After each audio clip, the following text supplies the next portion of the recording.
Every NBA player has a dad bod. No, bro. No. Like I said before, just because they're 40 years old does not mean they have a dad bod. So Zion's gonna make a cookbook. Okay. How do you go from that to Zion? Yeah. He should make a cookbook. What is he calling it? Zion Zingers? I like that. I was at Miller's the other day. Zinging Zions? Oh, fucking no. I don't know. How to eat as an NBA player? Okay. Bro, why are we starting off this episode No, just it should be- saluting Zion? Should be how to eat as an offensive tackle.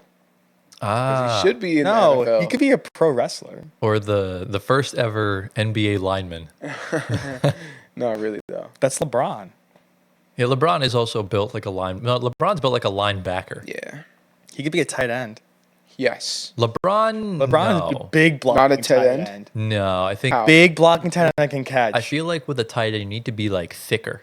LeBron's just How- jacked. yeah, but I he's think so, someone like Let me tell Zion. you, bro. But someone like Zion would be a Zion's good gonna tight end.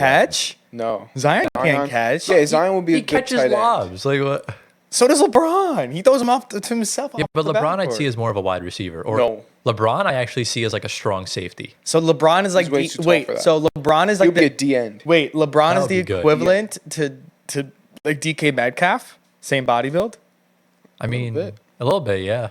Yeah. I think DK's bigger though. Yeah.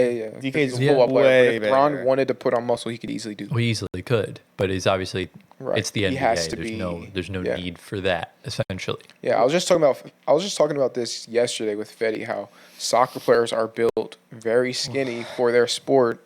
So, they're constantly running up and down. So they can't have that much muscle. No, but Right. Meanwhile, football players have a lot more muscle and fat on them. So you can't really Well, it's the- say that one is in better shape than the other. Or Right. it's Well, all I think relative to it the comes sport. down to just the level of fitness, right? Because soccer is more of an aerobic sport. Yeah. Whereas football, it's really anaerobic because Yeah. you're just doing quick spurts of energy Yes. here and there. Yes. But So there a lot are more strength there are some involved. soccer Yeah. players that are like built, like Some. that have muscle. there are some like majority is Adamas definitely not Traore. is Traore, a tank, Hulk. bro. Hulk, Goretzka put on a lot of muscle. He was a skinny there's like a video of this, there's a picture of this guy that plays for Bayern Munich. I'll show it to you after. But Leon Goretzka, so he plays for Bayern Munich in Germany. He was at like a twig when he went there. Yeah. After the first season he moved there, he put on like big muscle. I'll show you the picture after. It's like Yeah. it's really like it's a lot. Like he really like muscled up in a season.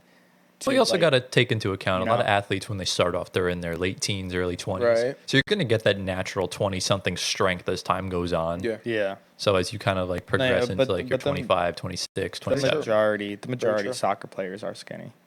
Yeah, most of them are. There, I would say same with basketball, but it's more so leaning towards like now you're starting to get more strength involved. And then when you get to football, then it's like a combination of strength and, right. I I think it's a combination of both in the sense of in soccer, the further back you go towards the goal, the bigger the players get. Yes. And in basketball, the bigger, the backcourt players are going to be smaller. You're 6'3", 6'4", 6'5", and they weigh anywhere from like 180 to like 210. And then you get into your forwards and centers, and those guys are anywhere from like 6'8" to like 7'4", Yeah. and they're getting upwards like 230s. 290 pounds, Yeah. 300 pounds. So Yeah.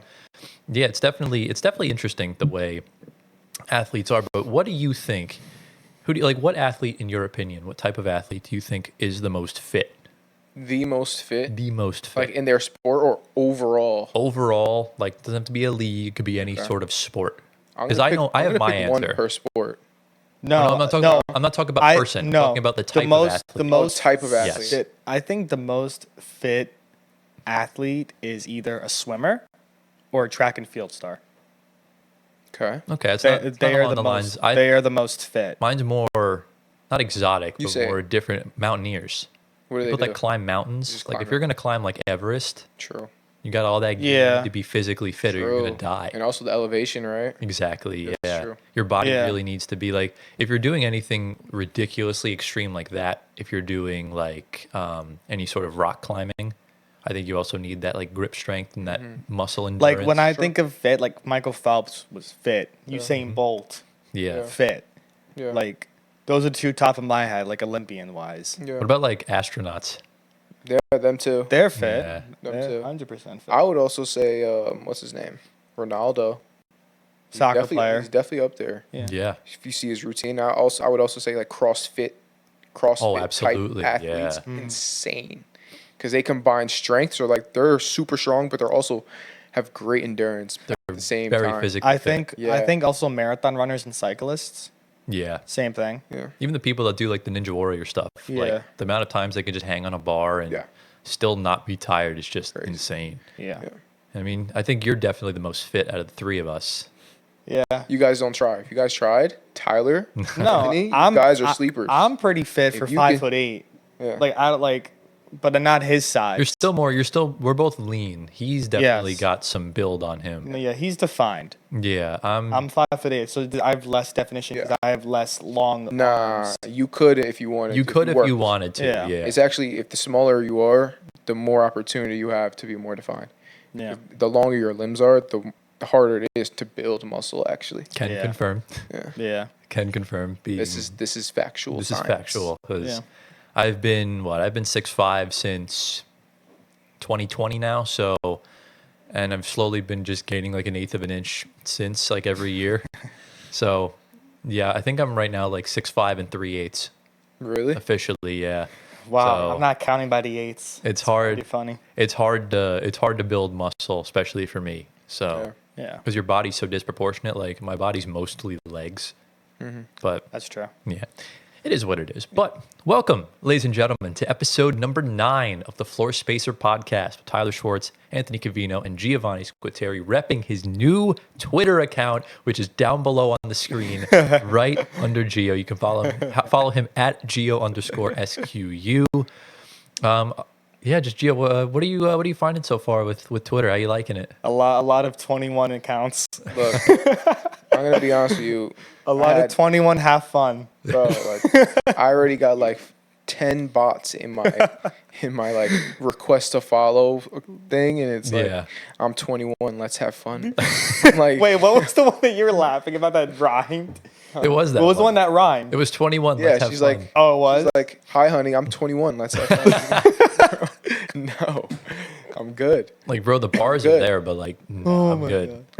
Yeah, that's the problem being on a public Twitter account. So you're Well, gonna I mean, it's followers. it's the Elon app. It is. 'Cause Yes. They're not cracking down on bots. Like I was talking to Prince the other day, and they suspended his account. Bro did nothing yet. There's just bots everywhere, and they don't do shit. So it's just like, Insane. yeah. No, I showed you that screenshot. That was so funny. Yeah, yeah, yeah. It was really like the perfect one. It was by accident too. Perfect timing. So, Yeah. but yeah, how are you today, Antoine? good, exhausted, Yeah, long weekend. It's getting a little hot in here, but we're fine. I'm actually chilling right now. Yeah. It's a little cooler out than usual. Yeah. For June in Jersey. Yeah, So it's like like 75.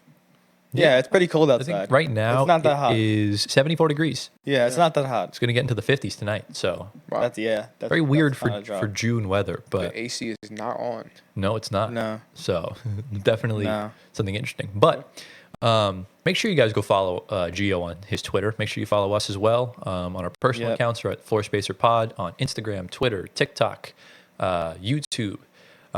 If you guys are new on YouTube, remember to subscribe, like the video if you enjoy, and hit the notification bell. That way you don't miss a single time we upload. We upload daily around 4 p.m. ideally, but sometimes things get delayed. So anywhere around, early afternoon or late afternoon, early evening. If you guys are on Spotify, make sure you follow us on there. Give us a 5-star rating, all that stuff. All our links are down in the description below. And yeah, we have a lot to get into today. Obviously, it is the NBA Finals. We're 2 games in, and we'll talk more about that later on. We'll kind of go through each of the 2 games that we saw, because by the time this episode goes out, I believe Game 3 will have already happened, because I'm pretty sure this will go up on Thursday, because we got a busy week ahead of us. We're going to talk about the women's USA team getting announced. We'll obviously talk about the Lakers coaching stuff, because obviously a lot of stuff went finalized over the past hour or so at the time of recording.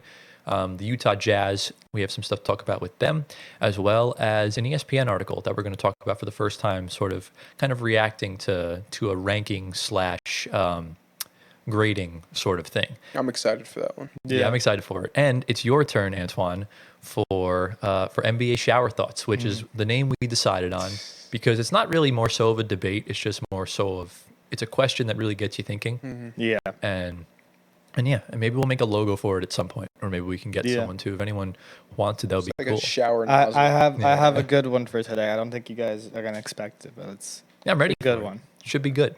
Yeah. So, yeah. Anything else before we get into the video? We should make that logo. We should make that logo. Yeah, with like a shower and like maybe like the raindrops coming out of Yeah, we'll have like the water coming out. And Yeah. the text kind of in front Yeah, of it. exactly. And then that would look sick. Yeah. Yeah. So, We'll get on that. but yeah, I think it's time we get into it. Let's go. All right, into the first story of the episode. This is a little bit different as far as it's not really much news. This is just kind of a brief sort of reveal / reaction, and it involves the Utah Jazz.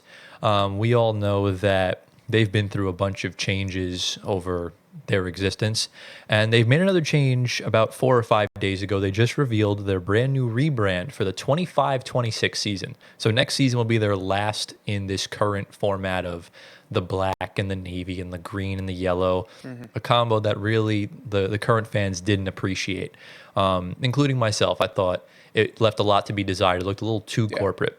Now they've gone back to their roots, and I'm going to send you guys on Twitter right now because Anthony and Gio have not seen these yet. I hope this is the purple. It should be. I hope the purple mountains. The purple, the mountain. Purple mountains. Well, why don't you all just go find out? I'm going to send it to you on Twitter, including Gio's new Twitter, which you guys should definitely follow right now. So there's Gio, and let me send it to Antoine. Where is Antoine? I love it. Hold on, let me send it. I hope this is the purple mountains. Where is Anthony? Your username's not popping up. There he is. No, this There is actually you go. really nice. Yeah, so what you see on your screen right now, we're going to put it on the overlay as well, is their current association, icon, statement, and city edition jerseys. Now, I don't know if the city jersey will be in effect next season, but all 4 of these jerseys will be in effect in 2025 for the 25-26 season. Okay. I like that a lot. I just don't know why they put that Jazz logo on the black one. Why couldn't it just be all unison? The statement jersey's got to be different. Yeah. Oh, that's a statement jersey. Correct, Okay, yeah. okay. Which one's the city? The city jersey's the one on the end, the one that says Utah. They look the same. No, they do don't. look the same. The but they also don't. mountain ridges are different. Yeah, I mean, yeah, but like the And concept is the exact same. It is and then the Utah is white on the left, and then it's black and purple on the right. Let me go to the archive. It's just very double subtle. Check. I'm gonna double check to see which one is the city. I'm assuming it's the one on the right, just On the that's because left. they have it ordered. But for the go to the NBA. If you guys ever want to just stay organized with all the new jerseys and everything, the kit archives is huge for both soccer and basketball. So yeah, with the Jazz, the city edition is the one that says Utah in white. The icon is the one that has the normal one. The white is the association. The black is the statement number 2, which means that there might be another statement one coming out, which we don't know. Okay. But I'll go to you first, Gio. What's your overall thoughts on this new rebrand for the Utah Jazz? Walker Kessler does have a dad bod. I told you No, guys. I'm playing. No, he's just big. Yeah. My thoughts though are I love them. This is like a good 8.8 out of 10 jersey for me. Oh, wow. I just like purple. I don't know, purple and white. Exactly. It just goes. It flows. Purple's such an underrated color, and I appreciate that they brought it back to Utah. So, yeah. What do you think? The phone is ringing in the background. We It's okay. apologize. Yeah, if they just can a hear phone. it. Okay, who is the guy in the black jersey? The guy in the black jersey? Who is that? I believe that is Keontae George. No, he's in the white. Oh, he's in the white. Yeah. I Who's, went off who's in the picture. black? Who has hair like that? I Hold know on. who that is. I just can't think of his name. His name is. Oh yeah. Who is that? That's not Azabwiki, is it? No. Is No. he might be out of the league. That's Laurie, and he's number 0. I'm just going to the Jazz roster. Imagine if it's just like a model. Some random So model. number 0 on the team is no, Jordan Clarkson's listed as 0. It's Taylor Hendricks. That's Yes, that is Taylor Hendricks. he's been one of the forgotten rookies. Yes, of that this is class. very good. Him and George. I love the mountains. Like I said, with Gio, I love the purple. They should definitely all get. It looks like Laurie Markkinen's wearing a little lighter purplish hue shoe with white. You talking about I their like- sneakers? I mean, that could be just Sneakers, the personal yeah. thing. Yeah, Could just be their own. but I like it. Yeah. I wish the city edition had a little more. It's hard to tell the difference between the other two, but I guess the main one is the text color being white and then black and purple, and the mountains have ridges in it. Yeah. Compared to the other one, it looks like the statement jersey is made by Jordan instead of Nike. The Jordan logo is only on the statement jersey. Yeah. Right. Yeah. No, I like it. Yeah, I think it's one of the better rebrands. I think it's better than what we saw from the Clippers, although I like the Clippers' new logo. But Yeah. I think we're starting to get away, I hope, from more of that corporate just boringness, which is what we're seeing a lot in the soccer football world. Yeah. We're starting to see it a little bit in the NBA. Obviously the Jazz new logo is just a music note. With the basketball. Exactly. I mean, I think another team should take note of this for bringing back their old colors. I think Washington should bring back their blue and gold. No, the funniest thing about that is the Jazz's Twitter hashtag is take note. I think like that. Washington should bring back their blue and gold. They could definitely do a lot with that, and I like that better than the USA colors, which I understand you're in Washington. I mean, it makes sense. seemed Why ugly not? to me. What? Which Blue one? and gold seemed ugly. Yeah, because look at the way the The rest one, of It's the one nostalgic. the one that Jordan wore. yeah, but if you look I'll- at the teams in Washington outside of the Commanders, everyone's red, white, and blue. Also, I think I totally forgot, but Denver should bring back their sky blue and their yellow uniforms. I like the current. Those brand are now. one of my favorites. the navy and gold on them with Indiana as well. I think it looks Yeah. clean. And I think the interesting thing with what we're seeing with Utah is they're getting the hockey team. And Yes. will they copy the same colors? They have no team name yet. Nah, Yeah. I got it. 'Cause They're I've not going to do purple and white. Based on the generic logo we've seen in the files, it's like Utah Hockey Club, which I really hope they don't stick No. with that. And it's like blue and like black. It's like a sky blue. Yeah. So kind of like the old Nuggets colors. Yeah, Arizona lost their hockey team. Yeah. They're moving to Utah. But they did keep the rights to the Coyotes name and everything. So Phoenix could be getting Somebody a hockey team in the wants to future. rebrand. They could get a return, kind of like Yeah. what we think the Sonics will get in the late 2020s. yeah. Yeah. But I mean, to me, I think this was a W rebrand. Yeah, the city is a little similar, but you use the city for 1-2 years max. So I hope they do a city edition at some point with the colors of like those national parks. The Like thing those with colors would be beautiful. the Yeah. thing with this, it's so weird, is that it looks like they took a page out of the Rockies uniforms. They're in Yeah. Colorado. This is Utah. I mean, like the Rocky Mountains. The terrain's the same. Yeah, the terrain's the same, but it looks like they just copied or just took a note from Colorado's purple, black, and white, With mountains. Yeah. and the but, mountains. I Which, mean- well, it was in their logo before. Yeah. Right. They The were J- purple in the back in the day. Yeah. They just brought it back. The Jazz have always been purple. The Rockies used to be an NHL don't team know. before they moved to Jersey to become the Devils, and they were in that sort of like I that. thought you were talking about baseball. Red- No, I'm talking about the Rockies. No, I baseball. understand that. I'm talking about the Yeah. origin of the Colorado Rockies. Oh yeah. Was red, navy, gold, Ah. white. So Did not know. yeah, more of a Colorado Yeah. aspect. That's just what the color of the flag is. But Mm-hmm. I think the Jazz, I think, have been known for purple most of my life, at least, until they decided to transition. For your favorite player wore purple on the Jazz all the time. Mr. Karl Malone. Not Actually, my favorite player. bro. actually, his favorite player was on the Jazz for 4 days before getting released. Russ. Yeah. Yeah. Yes. So Could you imagine Russ playing for the Jazz? actually, that would have been fire. That's actually because he has no media attention on him in Utah. no. Him and Laurie as a duo. Imagine. No, I would not like. Another thing with like Laurie being in Utah now, nobody wanted him when Chicago didn't re-sign him. Well, Chicago didn't use him right, so Yeah, like and then he just went to Cleveland. Laurie's a good player now. He's back and he's gonna stay in Utah for a while. I think they could trade him if the right offer comes about. They have Walker. You never know. So, yeah, They're building up there in Utah. we shall see. Obviously, just bear for one more season with the current Jazz spread, and then everything's going to rebrand. Everything's going to look a lot nicer. I'm interested to see their in-season tournament court's gonna be purple. It was last year That's pretty cool. Yeah. because their city edition was also purple. So it's going to be the same court. It was like one of the only good ones. Yeah. But I'm more curious to see if they change up the design of the court instead of that wannabe red carpet down the middle. If they do Okay. something different, but Maybe a purple court, but the first team to have actually color and a full court, yeah, not like just regular wood. yeah, that could be cool. I know the Nets did like a gray court at some point, but the Jazz did a purple court already. The Lakers was yellow, I believe. So, Yeah. and the Kings I think was gray because their city edition was different. But obviously, we will do our reactions to the city editions when they come out at some point next fall or late summer, depending on when. But yeah, any final words on this? No. No?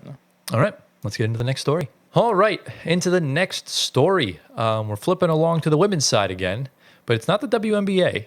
It's about the Olympics. The Olympic roster was just finalized for the Paris Games. Obviously, we went over the U.S. one for the men's a couple weeks ago. Whatever episode it was, I've already lost count.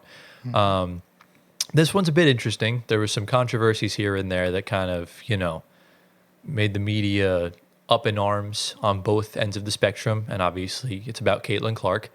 But yeah, this women's team is highlighted by some of the best in the game. Obviously, Sabrina Ionescu, AJ Wilson, Brianna Stewart, Diana Taurasi, Brittany Griner. Very stacked, and the U.S. is obviously the favorites to take home the gold medal once again. However, Caitlin Clark was left off the list. She also did not make the 3v3 team as well. So just want to know your thoughts, Gio. Is it a blessing in disguise that she was left off the Why team? would that be a blessing? Because there's no pressure. No pressure? Yeah. To do what? To win? Well, not to win, just to, the fact that people have had a problem with her being the poster child for everything. And, if she had made the team, there's a Right. veteran that So could no have had pressure a on spot. her. Correct. Okay, I see what you're saying. Yeah, because I saw some Yeah. dialogue saying that it was a good thing that she was left off. I would say, I'm going to reverse the question back to you. Okay. And I'm going to say, Bro pulled out the Uno reverse. That's crazy.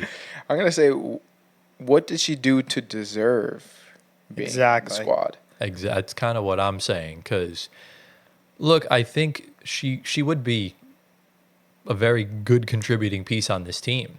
I just think the Olympics are every 4 years, and there are some older players that aren't going to get the opportunity for 2028. Yeah. And I think let Caitlin Clark headline that team. I think it's just there's been so much going on right now in the sense of the WNBA has really been a change for her, and that's obviously come with a lot of hate and slander from the players and the media and everything. She's been just taking a beating in every game. Yeah. So Literally. exactly. I just don't think there's a need for all that added pressure right now. If she was from a different country, it would obviously be different, but just the U.S. is so stacked with talent for both men's and women's. It's really hard to break into that team. That's why- Although, if she does break into that team, right, which you have to, when you're a part of let's go even to the U.S. men's team. yeah, Back in the day when Kobe, Wade, Braun, when they all were on the same team, the chemistry was outstanding. Even though they were rivals when they were playing in the NBA. exactly. So maybe if Caitlin Clark was on the team, the USA team, maybe there would be some chemistry built within the WNBA as a whole, and you wouldn't see as much animosity between Right. Caitlin Clark and the rest of the WNBA players. Exactly, and that's kind of where I was going at with it. But I know she's an alternate right now in case there's any injuries or whatnot. But I think for the U.S., it's typically rare to see a rookie or even a first or even a second or third year player make an Olympic team. So Yeah. I'm fine with it. I think just kind of let her get out of the spotlight for a little bit. I don't think she necessarily wants that spotlight, and I think there's been a lot of negativity. I think she's been overhated, in all honesty, and I think it's just an opportunity to let these vets cook. And I think you're seeing that on both ends as well. But like I said, if she was from Canada or if she was from France, you're seeing Zach Edey and Wemby play in the Olympics this year, so it's different. In comparison to the U.S. That's why Right. Cameron Brink is playing on the 3v3 team and not on the main team. Interesting. So I don't think you're going to see many rookies break onto the scene unless it's a real outlier situation. Like if Wemby was American, I think he would have easily made the team. But obviously he's going to play for You France. think Wemby would make the team? I think he would have made As the an team. American? Yes, absolutely. Wow. The center game is not strong. It's just Bam and Embiid is I on think the team. you're but, taking Embiid off and putting Wemby just for injury concerns. Right, I don't know, but if they're That's what I would do. they're gonna play Embiid, I don't rate Embiid like that, so I would take him off. But I also just think Embiid should be playing for his home nation. Yeah, I that's agree just, with that's that. That just too, me. exactly. I But agree with that, yeah. who else you got center wise besides Bam? Jaren Jackson. He's not a I'd take center. Wemby over Jaren Jackson. Yeah. Who played in the FIBA at center? It was Bam. It was just Bam and Jaren? It was Bam and Jaren Jackson. Yeah. Yeah. So there's Yeah. not as much. So I do think Wemby would have made the team. Let me ask you really quick: has there ever been a rookie that has made the USA Olympic team? I don't think There so. probably Did has. Kobe make it in his rookie year? No. I had to remember. Well, If anyone, it would keep- be like Braun. Keep in mind, it also is very Yeah. dependent on the year the Olympics are. Yeah. So someone drafted in 2005 I won't see be what you're able saying. to. So LeBron was drafted in 03. So maybe, I don't know if he played on the Olympic team in 04. Exactly. Yeah, that's what I was thinking. I don't know. I haven't really Should I paid. do research? Go for it. We might as well. But yeah, I think as far as this goes, I think this team is really good. Yeah, I think. they're gonna dominate. Oh, absolutely. They're Like, who else in the world can compare to the WNBA right now? First of all, I don't think there's anyone other can. countries where women are not even allowed to play sports, and there's countries where women just got rights so they can play sports. So it's like the WNBA has been around since when? Like 1980s. been around for a while. So there's a plane going overhead. Sorry if you guys hear the audio on that. Yeah. But the WNBA has been around for a while. Yeah. And I think we're now entering a golden age for the U.S. or a golden era. I never know the right terminology. Both. Yeah. So you said LeBron was drafted in 03. Yeah. He was on the 04 roster. So yeah, but again, LeBron's a crazy outlier player Yeah. because he's so good. But sorry, we got more vehicles driving past Yeah, the house. Bro, it sounds like the army is coming. This 04 team is actually pretty nice. Oh, someone's mowing their lawn, of course. Ah, that's what it is. Well, hopefully it doesn't okay. pick up, and if it does, oh well. I don't think we really can be bothered right I thought now. the U.S. SWAT team was like pulling up in their big tanks or whatever. Yeah. You just see. Oh yeah, remember- probably the landscapers are here. for your house or for Just the the neighbors? whole they come on Okay. the block. Yeah, but yeah, I think they're like right outside the window. Yeah, they are. This is crazy. okay. But it's all right. They're not near the mic. But yeah, I think right now the U.S. is entering a total dominant era in the sense that they should be winning these games by 30, 40 plus, kind of like a UConn women's score line. Looking at this team, though, who do you think, Antoine, is going to be like the best player? Who's going to be the leader going forward? Wait, do we even name the starting five? I'm sure the starting five. I could read you the roster right now. Do it. So Yeah, we go. got AJ Wilson, Brianna Stewart, Sabrina Ionescu, Kelsey Plume, Brittany Griner, Jewel Lloyd, Diana Taurasi, Chelsea Gray, Nafisa, I think I'm saying her name right, Collier, Alyssa Thompson, Jackie Young, and Kalea Cooper. I think the starting five is Asia, Brianna Stewart, Taurasi, Ionescu, and Jewel Howard. It's a lot of shooters. I mean, that's kind of That's- today's, that- those are that's just- today's Those are their basketball. best five. Yeah. Yeah. I think, but You say Griner? no, I don't think Griner She starts. should. She probably I is don't big know. part. She's She a would- tank. Asia, but dominate. Asia Wilson's another tank. I mean, she's their unstoppable. she is How their tall is best she? player. How tall is Asia? She's a center. She's She's like probably like 6'7", Let me look. 5. I mean, Brittany Griner's like damn near 7 foot. Asia Yeah. Wilson is 6'4". 6'4". Yeah, she's not a big man. No. But she plays center. She's like a forward. Well, yeah, I mean, you're not going to see many 7-footers in the WNBA. Yeah. Like, I think Cameron Brink's playing center, and she's like 6'6". Yeah. Yeah, Brink is a So- little taller. So yeah, but I think AJ Wilson, as far as women go, is the best player in the world right now. Yeah. Just the way she's been playing, especially like last year. I'm obviously biased because the Liberty. Sabrina's probably better to me, but Yeah. AJ Wilson is probably the best player Yeah. on the planet, and she Yeah. plays for the best team with the best coach. Yeah. So, Yeah. but yeah, I'm excited for the Olympics. I think it's Yeah. definitely going to be, it's definitely going to be fun for just all Yeah. ends of the spectrum with the 3v3 men's, women's, just the Olympics in general. Because The Olympics are always fun. first like Oh, normal Olympics. I since do 20 think I Love do it. think 2015, 18. Caitlin's an alternate, but she definitely should have made the team. What Because does she do? it's not the fact of what she did. She doesn't have to start.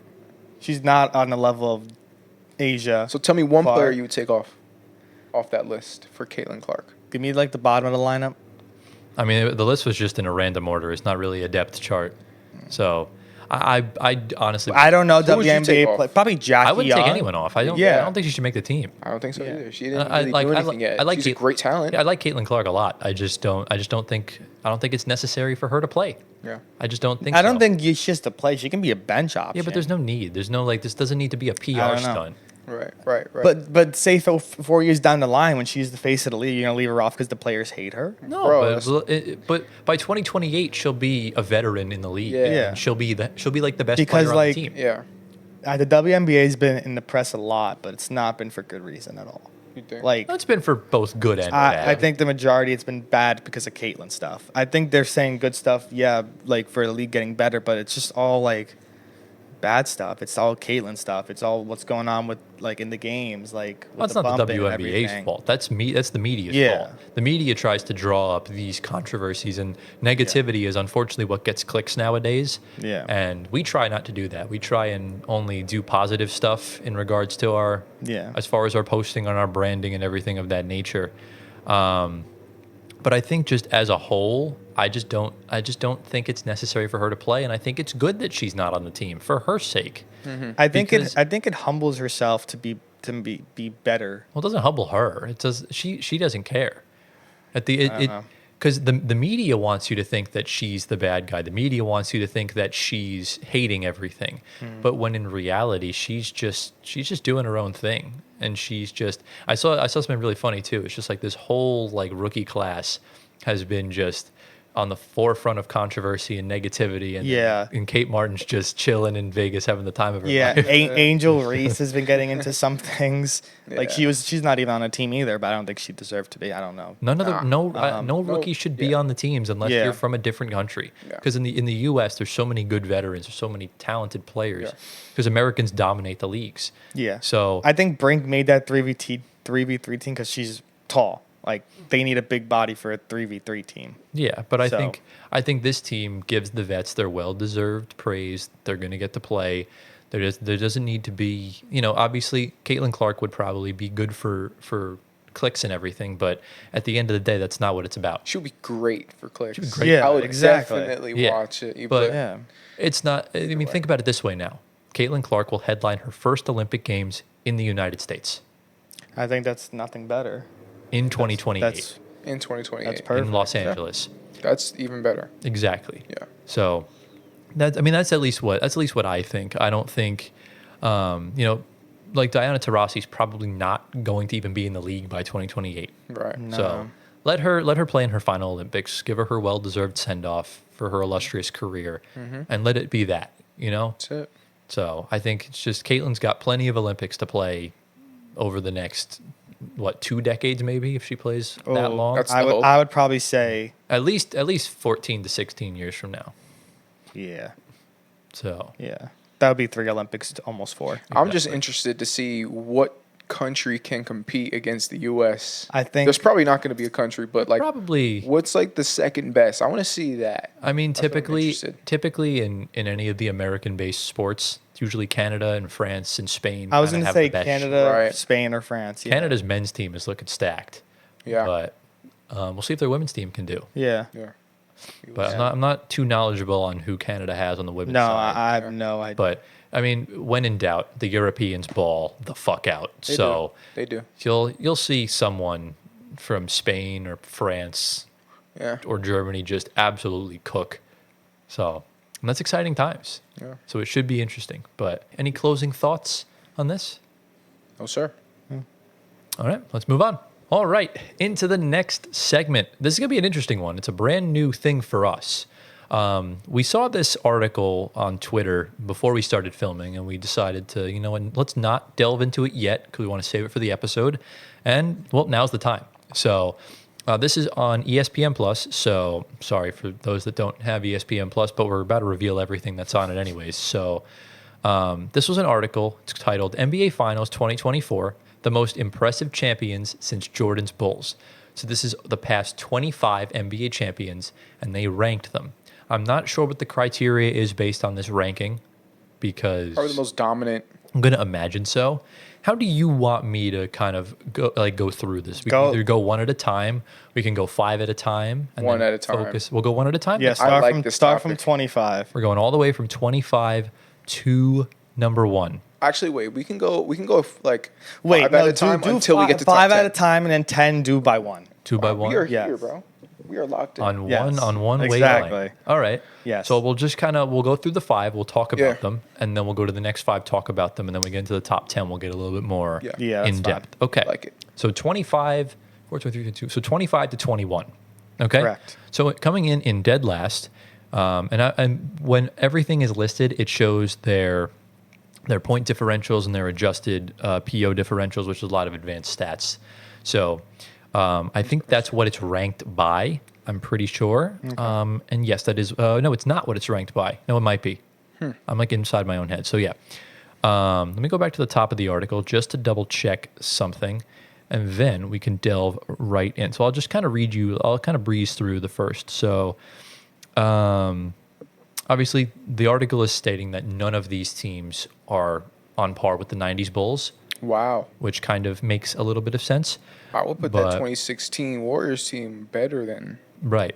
So the last paragraph says, using the guy who wrote this article, by the way, Kevin Pelton, who's the ESPN senior writer, he said, using the formula I created to weight regular season performance as measured by point differential and playoff dominance, which is point differential adjusted for opposition faced during the NBA. So it's ranked by that. So that is something to keep in mind. So coming in dead last, number 25, is the 2005-2006 Miami Heat. So this was Dwayne Wade's first championship. Okay. Coming in number 24 is the 2022-23 Denver Nuggets. Coming in at number 20. You mean your team? No, my team Oh, okay, has not okay. won a championship. Okay. So coming in at number 23 is the 2009-2010 Los Angeles Lakers. Okay. Coming in at number 22 is the 2019-2020 Los Angeles Lakers. Okay. Okay. And coming in at number 21 is the 2020-2021 Milwaukee Bucks. Should have been my team, but we'll not talk about that another time. So kind of early thoughts on the bottom five. Now remember, this is not about the validity of the championship. It's just about how they essentially dominated. Right. In the sense of, there weren't dogfights every round, essentially, is that's what it's pertaining to. I think I like the list so far. I think I want the bubble one as the last. I want the Bucks one as the last. Oh. And then the bubble. Okay. I wasn't really around for that Miami. Yeah, I don't. team. We were babies. We just started watching basketball around that we time. have no Yeah. idea. Right. So like, I don't know. Who did they play against in the finals that year? I forget. Heat versus It doesn't say. Mavs, Spurs, It might have been one of them. Lakers, So last year's Denver. It was Mavs. Mavs. So Yeah. last year's Denver's championship was pretty low. Yeah. Okay. It says, their point differential was high. It's just because he's basing off the teams they played against. Okay. Because, when you're the 1 seed, you have to play the 8 seed. Yeah. Right. Then you play the 4-5. And then, the Lakers just made it to the Western Conference Finals and no one could beat Miami. Yeah. So it is what it is. It was a dominant run. It just wasn't as hard as other ones before. But that doesn't make the ring invalid. Same thing with the Lakers. It doesn't make any of that invalid. The only championship I think is invalid is the Bucks. So, but that's just me. I can't wait to rant on that in the offseason. Yeah. Like, I cannot wait Yeah. because, bro, I will cook. But Yeah. yeah, it's definitely an interesting start to the list. I expected the Lakers and Bucks to be a little bit lower, but that's fine. I think because they beat us in the second round is probably why they're a little higher. But there's that. Moving into 20-16, coming in at number 20, we have the 2010-2011 Dallas Mavericks. Yeah. I was thinking that one. In number 19, we have the 2002-2003 San Antonio Spurs. Okay. In 18th place, we have the 2021-22 Golden State Warriors. So the first of the 4 Warriors rings made the list. Okay. The second one without KD. Yeah. Coming in at number 17 is the 2003-2004 Detroit Pistons. Okay. And then coming in at number 16, we have the 1999-2000 Los Angeles Lakers. Okay. I like it. We weren't alive for a few of those, or we're just barely alive. Yeah. Nothing to complain Yeah. about over here. I think that's this has been fine. Kobe before Kobe was really Kobe. Yeah. He was still a great athlete and all that stuff. And it's also when Shaq first came over to the Lakers. So Right. they were figuring things out and they won. I would put the Warriors second. I would put the Warriors 4th ring in the bottom 5, Wow. I think. I didn't think their road was as tough as it seemed. Yeah. He cruised past a depleted Denver. Yeah. Memphis didn't really give you much trouble, just a lot of bickering and Yeah. fighting. Yeah. And you almost swept Dallas. And then Boston just ran out of gas. So I'd probably move up one of the ones from the bottom 5 into I like that. into that. I don't know. Do you I like agree, that. disagree? Yeah. That's fine. Yeah. Yeah. I think the first two are a little more notable. Right. So now we'll transition into more of this is 15 to 11. And then obviously once we get into the top 10, we'll go one by one. Okay. And we'll kind of analyze. So coming in at 15th place, we have the 2004-2005 San Antonio Spurs. Coming in 14th place is the 2018-2019 Toronto Raptors. Oh. Okay. I think that should be higher, but okay. Yeah. Coming in 13th place is the 2006-2007 San Antonio Spurs. Yeah. Okay. I think that should be lower, but keep going. Yeah, we'll keep going. In 12th place is the 2001-2002 Los Angeles Lakers. Okay. And coming in 11th is the 2011-2012 Miami Heat. Okay. So you took note about the Raptors. That should be top 10. Why? Because that team, from getting Kawhi, they were expected to win that championship. And Were they? I don't think so. Because Kawhi wasn't playing at all weren't the until he went favorite. there. They weren't. But But he turned that team around in a season to win a championship. They were he contenders. didn't really turn around. He just got them over the hump. Essentially. But who else was there that was notable besides him? They had him. They had Fred VanVleet. They had Pascal Kyle Lowry. Siakam. Wasn't they had Lowry Kyle there? Lowry, yeah. Yeah, but they weren't title favorites at all. Well, Marcus look, Gasol. compare them to the 2022 Boston Celtics. Celtics were stacked Yeah. and just ran out of gas, kind of like Toronto always did. And I just think that whole playoff run for Toronto was great. From the shot to I agree. But what are they basing these metrics off just of? the advanced stats. Well, I Yeah. could read you the paragraph that they have for it if you want me to. It says, as they integrated Leonard and dealt with his load management after an offseason trade with the Spurs, the Raptors played their best basketball in the playoffs. Leonard's heroic series has helped them outlast the 76ers in 7 games in the conference semifinals, then won 4 consecutive games against the 60-win Bucks after falling to an 0-2 deficit and took down the shorthanded but more experienced Warriors team. So in all reality, outside of that first-round series against Orlando, the Raptors really just cruised throughout the rest of the entire playoffs because they dropped game 1, I believe, of that series, then won the next 4. Again, they had that dogfight with Philly, Yeah. and they go down 0-2 against Milwaukee and just punch them right in the Yeah. mouth, get to the finals. Injuries or not, they still took down the Dynasty Warriors with Steph Curry healthy. So, And Yeah. Katie injured and Clay injured. right. I think that's the only reason why it doesn't go into the top 10. Yeah. But I think I would probably put them a little higher, like 11, 12. Yeah, outside top 10 or just borderline 10. Yeah. Yeah. You took note to another one, which I believe was the Spurs. It was either it was the Or was it the 2006, Heat? 2007, or was it the Heat? Or was it Was- the Lakers? Say them again? So in 15th, it was the 2004-05 Spurs. Then it was the Raptors. Yeah. Then it was the 06-07 Spurs. Yeah. Was that the one? No. Okay. Then it was the 01-02 Lakers. It might have been them. Yeah. And then it was the 11-12 Heat. Yeah. I don't remember, actually. I don't. Brother All I know is forgot. that was Shaq's MVP season in 2001. So Right, he was yeah. dominating the NBA. So I think they're right where they need to be, like number 10, right? Number 10 or 11? 11. Yeah, I think that's right where it should The Lakers were in 12th. be. 12. The Okay. Heat were in 11. That was LeBron's Okay. first ring, I believe. Yeah. So, yeah, definitely interesting on that. Yeah. But, ladies and gentlemen, now it's time to get into the top 10. The top 10 NBA championships since the 90s Bulls. So, coming in 10th place, we have the 2012-2013 Miami Heat. This was the first ring in the LeBron James, D. Wade, Chris Bosh era. That was the first ring. I think that's fine. Their second ring is definitely going to be higher. I think though. the second ring is way higher. Yeah. Yeah, right? Because they won. That was they- against OKC. right, Yeah. yeah. That was in 13-14. Yeah. They won So- 5. It says no champion in NBA history came closer to losing than the 2012-13 Heat. Sorry for the lawnmowers in the background. That was the year Ray Allen made the 3-pointer in the corner. Yes. That was an illustrious finals. Yeah. Yes. They won 27 games in a row in February and March, the longest streak in a single season in the past 5 decades in the NBA. So very impressive. Their RS point differential was almost +8, and their adjusted PO differential was 9.5. So very cool, or 9.4. So coming in 9th place, we have the 1998-1999 San Antonio Spurs. Was that the first ring? Or was that I the think second? so.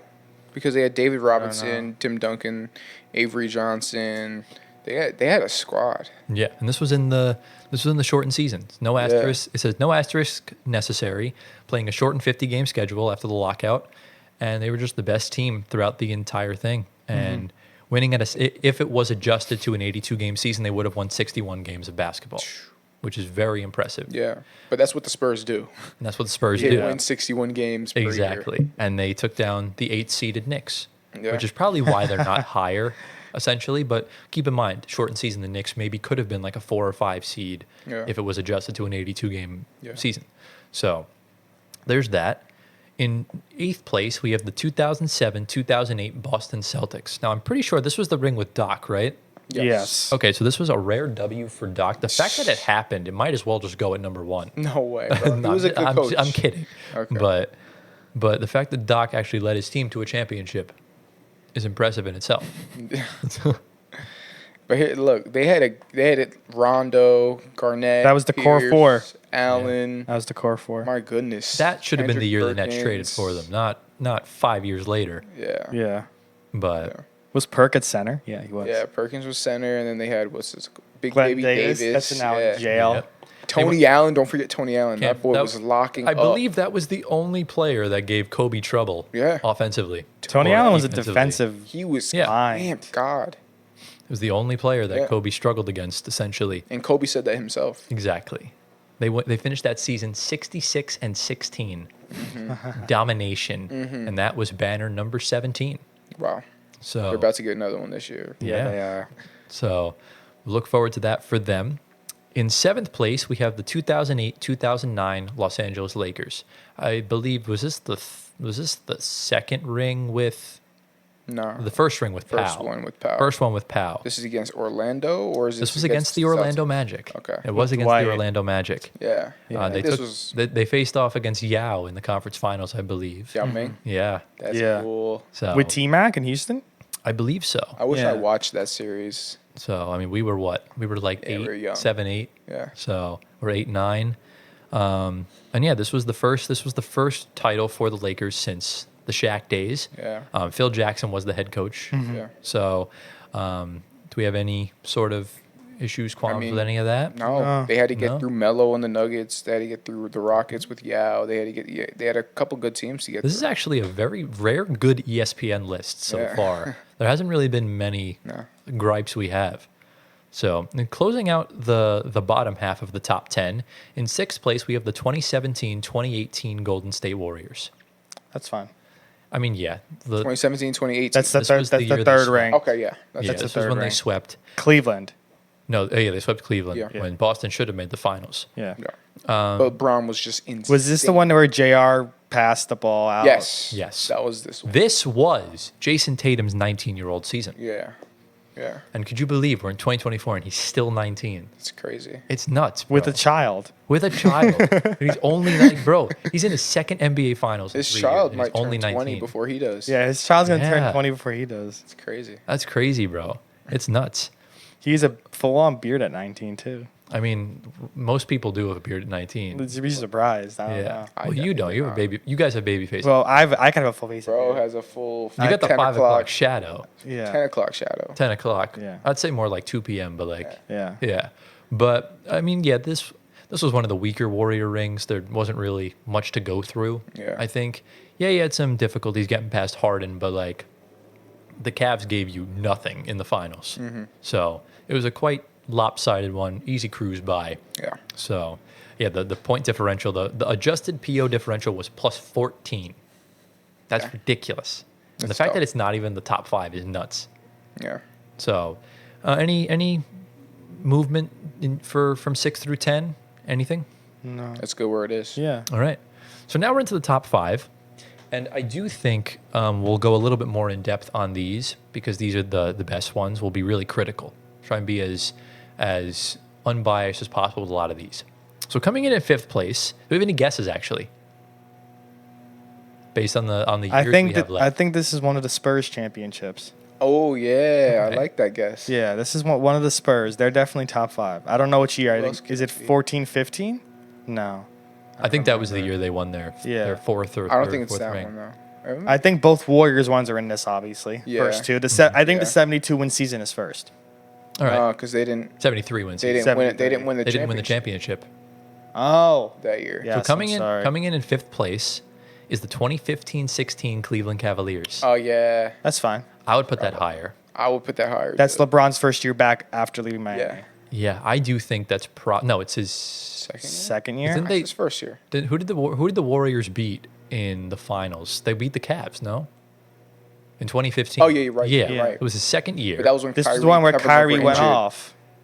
in my this is the one opinion, where Kyrie in my went off. opinion, I think this is the best ring like ever. I agree. This is the one where they came back from Came back 3-1. down from 3-1. I'm shocked it's in fifth. I would have put this at the very least in second. Yeah. Because, I mean, if you want to talk about Can we just adversity- talk about what's above him? Because that's going to piss me off. Yeah, it will. But just kind of touching on this ring, their adjusted playoff rating is third best in the past 25 years, trailing only the 2001 Lakers and the 2017 Warriors. And obviously coming back down from 3-1, Kyrie Irving hitting the most clutch shot ever in the league's history, most likely. Yeah, I'm shocked. I'm shocked it's lower. I guess maybe because the Cavs weren't as good as they should have been, considering they were only the second seed. I don't know. You can't tell me a championship better than that. Yeah. I just can't see it. You can tell me playoff runs better than that, but as far as a championship goes and a team aspect, going up against the absolute Goliath themselves, Yeah. That was the best. exactly. So, and that kind of kickstarted the Warriors dynasty also. It was a good wake-up call for them. So, but we'll move on to number 4, and it actually is the first Warriors ring, the 2014-15 Golden State Warriors. Katie's first year there. No. They won without Kevin No, Durant. this was Harrison the first ring Barnes. without KD. Harrison Barnes was Yeah. still Oh, there. yes. This That was squad. this That's a was young the Yes. this was the Iguodala series. Yes. This was the Andre Iguodala Finals MVP. Their average differential was 10.5. The Cavs was 10.1. So I get this list is based off of those. Stats, yeah. But I would still put the Cavs ring above it. Yeah. Who did they play? They played the Cavs, right? Yeah. Finals? Yeah.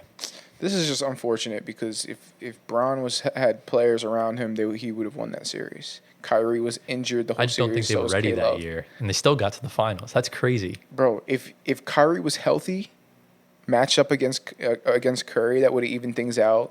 Yeah. The series still went 6 games, right? Although wasn't this Steph's MVP year? Yeah. He was just so much better that He made year. the most threes in a season, I Yeah. think. I would disagree. I would say this is the year where Braun deserved MVP over Steph Curry. I think Oh. Steph Curry had a great. Well, we did our shorts, and you gave it an A+. The grade in the Well, MVPs. I meant to say the 2016 MVP. For Or maybe Curry. it was that one. I don't even remember. At This point. season for Curry wasn't really. It was great. Yeah. But it wasn't really that season. I think he won. I don't know because he was like just coming on the scene as like that Right. that guy. You know. Yeah, But, this was when they started to cook up. yeah. But yeah, that was number 4. Would you put this above or below the Cavs? I'm putting the Cavs above this one. Yeah, I'm in Yeah. agreement there. Yeah. All right, we've made it to the podium. We're down to three teams left, and they're all different teams. So, any guesses on what third place is? I'm going to say this Who's was left? one of the Spurs rings. Spurs. So we're down to one of the Spurs rings, Yeah. one of the Warriors rings, One of the and one Mavs. of the Lakers rings. The Lakers. This is gonna be the Lakers, and then the second would be the Spurs, Yeah. and then the first will be Yeah. the Warriors. All right. Well, I would like to congratulate you. Yeah. You are wrong. Oh. In third place is the 2013-14 San Antonio Spurs. Okay. Yeah. That's fine. Yeah, this was a really, really good ring in my opinion. Yeah. I think taking down that Lakers team, just kind of bitching them left and right, getting your revenge from before. Was You this mean- the you mean the Heat Manu team. series? Oh yeah, you know what I mean. Was this the Manu series? I think so. He went off. Their differential was plus 10.7, and this kind of put a storybook ending on the Spurs dynasty. Yeah. So I think Kawhi was Kawhi was insane. Finals MVP. Yeah. Kawhi was Yeah. insane. Duncan was Wow. still doing his thing. Parker was still doing his thing. Yeah, this was the year. So many memories with that team. Yeah, they were fun to watch. Yeah. And Was- we're seeing some teams nowadays that are kind of modeled after the Spurs, and I'm Who? kind of getting vibes. I think the Celtics and the Nuggets are giving me heavy Spurs vibes Yeah. in the sense of the way they're run Yeah. and everything like that. I think Michael Malone was from Popovich's system, anyways. Yeah. So Joe Mazzulla obviously wasn't. Yeah. But I I think love Joe Mazzulla. yeah, he has is me an dying. interesting man, very interesting man. Oh man. But Yeah. very good ring for the Spurs. What comes in second place? It's the Lakers. Yeah. It's 100%. It is. It's the 2002. Oh, wait. I passed it. It's the 2001 Los Angeles Lakers coming in with a differential of plus 10.8. They were That was insane. Kobe and Shaq. Yeah. Absolutely. They were insane that year. Was that the one where he took the picture in the locker room? I think. I think so. I know that was the one where Kobe had the lob to Shaq. It was Shaq one. It was Yeah. one of those boomed it. rings, and this really kind of cemented everything for Shaq Yeah. and just the Lakers in general. And that was what? That was ring number No, I'm talking about in total. That was like ring number like 15 or 14 or 15. I know they won a couple after the fact. For the Lakers. Yes. Yeah. So, and yeah, I think that completed a back-to-back for them because they won 2000 as well. They three-peated. They did. Their RS point differential was quite low. It was plus 3.4, which leads to their adjusted playoff differential was plus 18.3, which is nuts. That's crazy. So, I mean, they were just dominating left and right. Yeah. So, and that leads us into number one, which is probably the greatest team ever assembled, the 2016-2017 Golden State Warriors. This was the first Finals MVP for Kevin Durant. His First ring ring. for Kevin Durant. Yeah. This was right after the 73-9 season, after falling short against LeBron, after just being one win away from The 73 win championship. season was with the 3-1 lead blown. Yes. Is Gio lagging? No. I'm just sad because Oh. this was the year when Kevin Durant left OKC. OKC. Stranded Russell Westbrook on that OKC island. And This was his I'm first telling season you, there, right? I've never hated a person. Do you still hate him? I've never hated a person, and especially a person I've never met before. But man, I hated Kevin Durant. I Like, think now we all don't anymore. Nah, I think I don't care. At the time we did, Yeah. Bro. I mean, like massively. I'll always have love for Kevin Durant because my man chose to put on the black and white for 4 years. Like like even though shit hit the fan, like I will always just cherish that. Yeah. One of the Th- greatest there players to ever is- play the game chose to play for my team, my poverty ass franchise. Who does that? They Like, weren't. no one does that. They weren't poverty when he came. Oh no, we were very poverty. Nah, when but he he came. like called Kyrie, he he called called Kyrie. James Harden. They all It's still, it's still just so crazy. There though. is no other player watching that. Every time he takes a shot, I'm like, it's going in. Kevin I'm like, Durant. Yeah. it's going in. Like every weird shot or every just crossover, I'm like, it's going in. He's part of those. I'm like- to me, there's like a group of 3 to 5 players that every single time they shoot the ball, I'll be just in utter shock if they miss. Yeah. I think KD and Kyrie are 1 and 2. Nah. No, I'd put KD, not Kyrie. Steph is one of them. Oh yeah. Every time he shoots the ball, it's most likely going in. Let's be Oh, honest. might be. I think you could probably put LeBron in there. No? I think back in Shooters, Miami. in terms of Oh yeah, scores, Back in Mike's Miami. peeking a bit. Yeah, in back terms in of Miami. scores, I would say In like terms of scorers, Jordan. Like, Jordan. Yeah. Efficiency. Yeah. If we're talking efficiency, I would say even Kawhi, like his mid-range shot, I'm surprised when he misses Before, those. What about- before load management? Yeah, before load man. What about the Joker? Yeah. No. I mean, when it comes to his little, His touch No, is his touch is insane. yeah. But when it comes to his like 3-point shooting, He's not the greatest three-point Yeah. shooter, but last year he shot 48% from 3 in that whole playoff. run. Somebody growing up as a Knicks fan, I'm not gonna be biased that I always said it's going in was Melo. I feel like he bricked more than he made. No, but sometimes No, but he was on. he had his like a couple go-to moves, like his hesitation, pull up. That was Yeah. always money. Yeah. that was mid range. That was always money. Yeah. Yeah. You know who's got an automatic mid-range? DeMar DeRozan. Oh yeah. He always had that in Toronto. Oh my Or- gosh. That's another player that didn't get the ring in Toronto that he deserved. But Unfortunately, did not deserve it. man froze up in the playoffs every year. Frozen. Yeah. They had to. I mean, you're playing against Braun. He took over the city. Yeah. Like he literally renamed the city.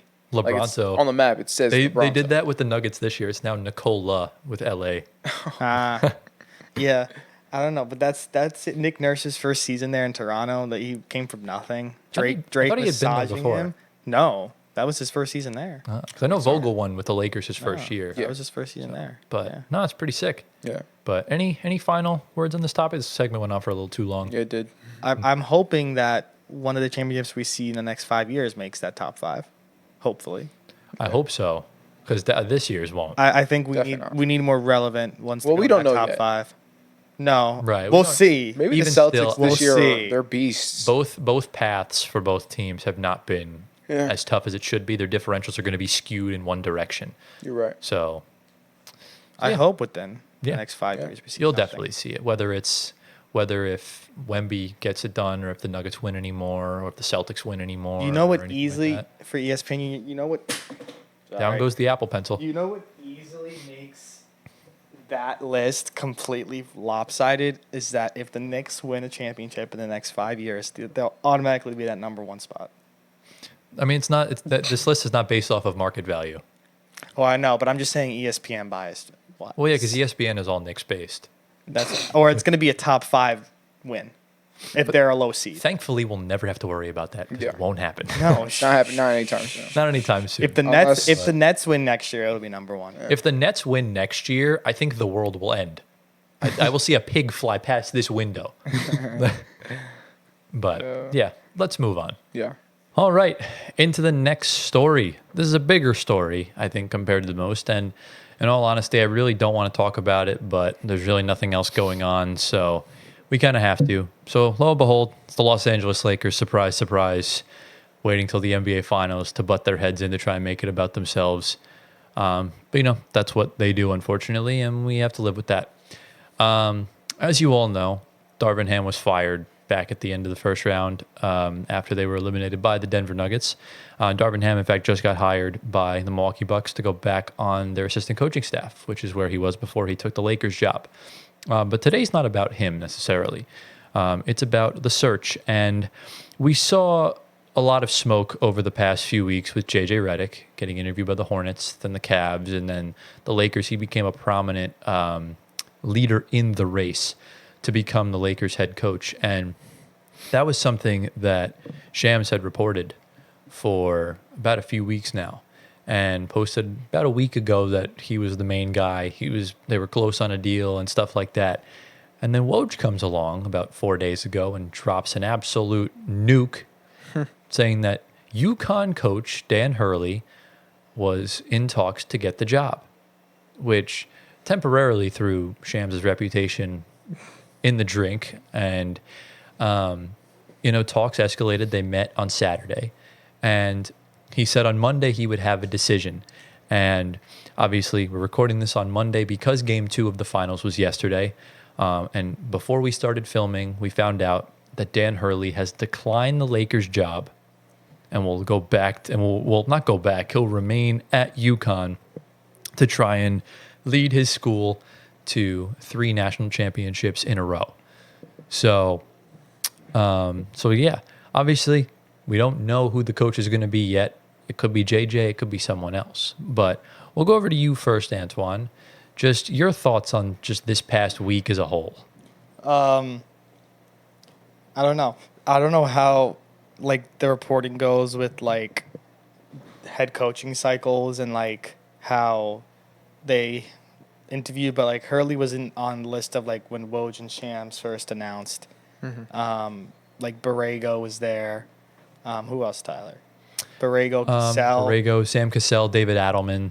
Yeah, so they said Borrego's up there. Yeah. Redick is there. But yeah, no one mentioned Hurley. So it's interesting how he was brought up there. I know that it was a 6-year, $70 million deal. Sorry, I'm just applying to a work For email. Hurley. No, you're good. Yeah. For Hurley. So I don't know how much he's getting at UConn right now. But I'm sure if he wins a third, he'll get not maybe as much. He'll get probably the same amount, if not maybe more, from UConn. Mm-hmm. And then maybe he'll go to a bigger job in the NBA. That's what I think. Lakers, I don't think is good for him right now just because all the dysfunction going on. Yeah. There with behind the scenes, front office. You're going into a team with LeBron, of course, towards the end of his career. A lot of just moving parts with that team overall. So I think they do take that JJ route. I think he'll come in. I think Shams was probably right with that, but since Hurley came out of nowhere and apparently he was the top candidate from the very beginning, and that's what Woj said that he was apparently the top Woj. candidate. Yeah, no one mentioned it until I guess now, probably because they didn't start talking until now.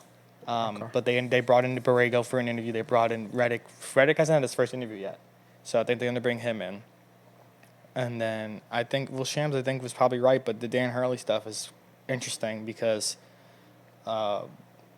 that's someone who's probably going to be a big name in a few years, young head coach. And he'll get a job, I think, in the NBA eventually if he does decide to make the jump. If not, he'll be a UConn head coach, I think, the rest of his life.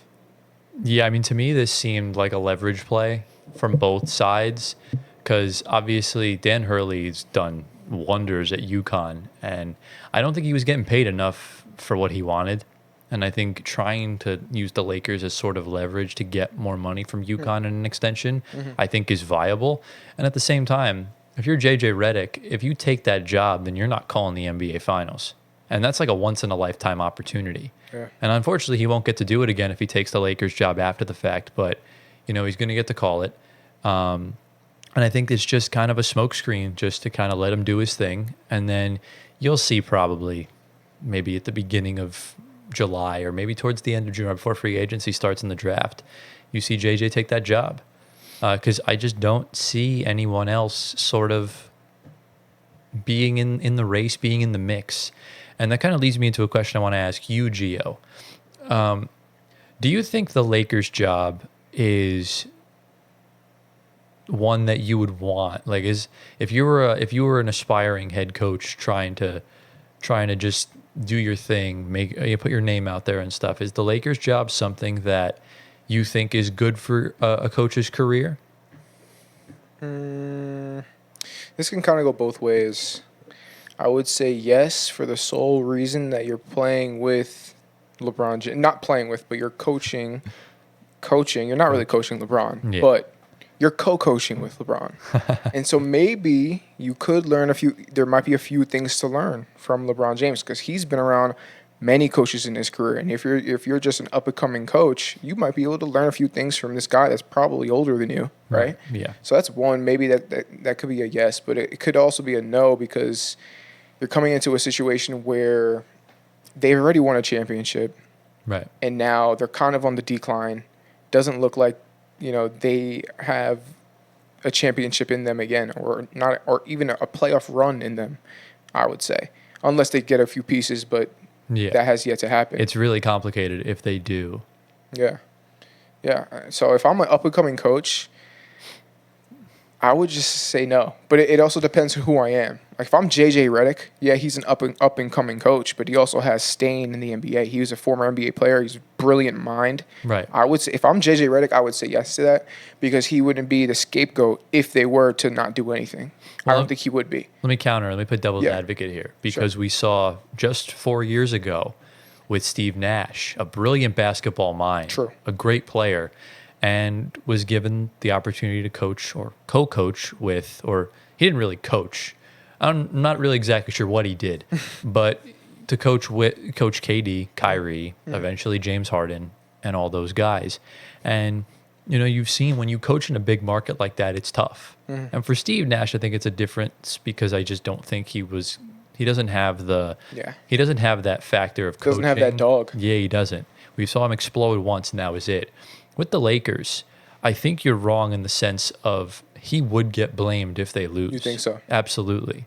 Because the way in this era for the Lakers, if you lose, it's the coach's fault. If you win, it's LeBron's credit. No one else gets credit besides LeBron James. Do you think LeBron would pin it on JJ Redick? Who's a good friend? At the end of the day, the NBA is a business. And LeBron would rather see his friend get caught under fire than himself. And or none of that happens and LeBron just leaves because that's typically what he does, right? He'll go to a team, he'll enforce his GM powers, and then when things are beyond repair, he dips. So I think that's essentially the outcome here. I think JJ is the last coach LeBron will play under with the Lakers. Really? Yes. I definitely think so. How do you think the whole player playing for their friend, as friend being the coach? Yeah. How do you think that relationship would work? And has there ever been a relationship where two players who were friends on the court ends up having a player that used to be a player become a coach and coach their friend? Has there ever been a situation like that? Not that I can think of off the top of my head. I mean, Kevin Durant and Steve Nash, but they never played together. Yeah. But they've always been friends. Okay. Everything like that. Because obviously, KD came to the league on like the tail end of Nash's career. Kyrie kind of did the same thing a little bit. Yeah. So it's tough. It's weird when you have a coach-player dynamic that hosts a podcast together. Yeah. I'm not sure how that would work, essentially, because you can't just be talking about game plans because conflict of interest. It's like, it's big. And, I don't understand the need. Like, I understand you can coach, but like JJ's got his life set right now. He's chilling. He's got his You do a podcast with LeBron James. Like, I didn't think that was possible. That would be so weird if he was the coach. Like, how would that podcast go if things are not going well? Exactly. Like, that's a lot at stake for them both and the pod. Like, it's just going to be awkwardness, and it's not going to, no one's going to watch it anymore. And how would things go if things did go well? It would blow up like crazy. Oh, of course. That's So I think JJ's a a big risk what taker. if. I think It's a risk. JJ has that dog. He does. He has that dog, and he also combined that with a brilliant mind and also LeBron's brilliant mind. I think things might work out.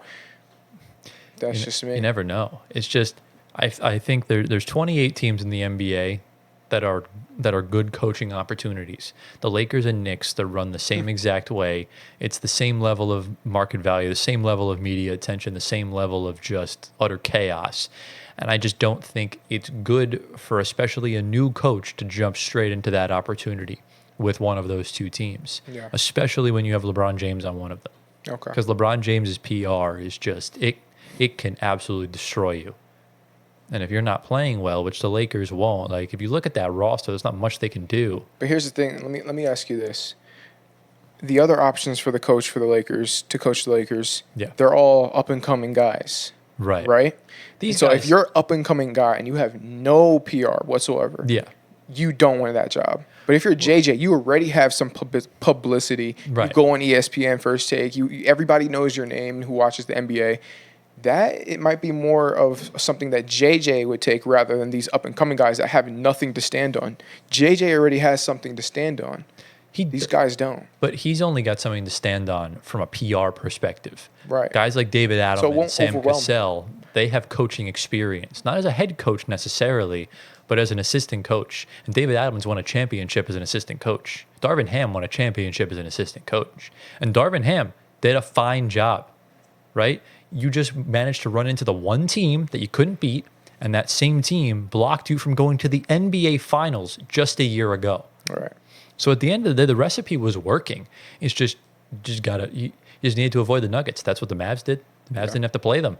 Yeah. So I think at the end of the day, I didn't think they should have fired Darvin Ham personally. For his sake, I'm glad he got out of there. And I just don't wish that upon JJ Redick because the Lakers is not a good place to start with your coaching career. Yeah. Because it's just utter hell. Okay. Because you're unfairly evaluated, and that leads to criticism and scapegoating. And I don't know. I don't think people are going to unfairly evaluate JJ Redick. He has too many friends with ESPN. If anything, they're going to sugarcoat what he's doing. Like, if he does anything good, they're like, wow, JJ's that guy. Like, I can see it right now. Stephen A. Smith talking great about JJ Redick after they win, like, 5 games straight or whatever. Right. Or whatever it might be, whoever in the media. I feel like they would sugarcoat JJ Redick. They wouldn't bring him down. That's what I feel. Right, well, that's ESPN at least, but Right. I think Laker brass is different than the media. Okay. Because ESPN typically gravitates more towards the Knicks. They just like to talk about the Lakers because it's the Lakers. But I just don't know. Yeah.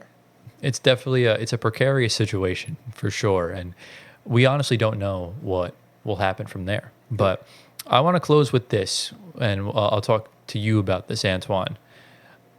In your opinion, because obviously a lot of this all started with reporting.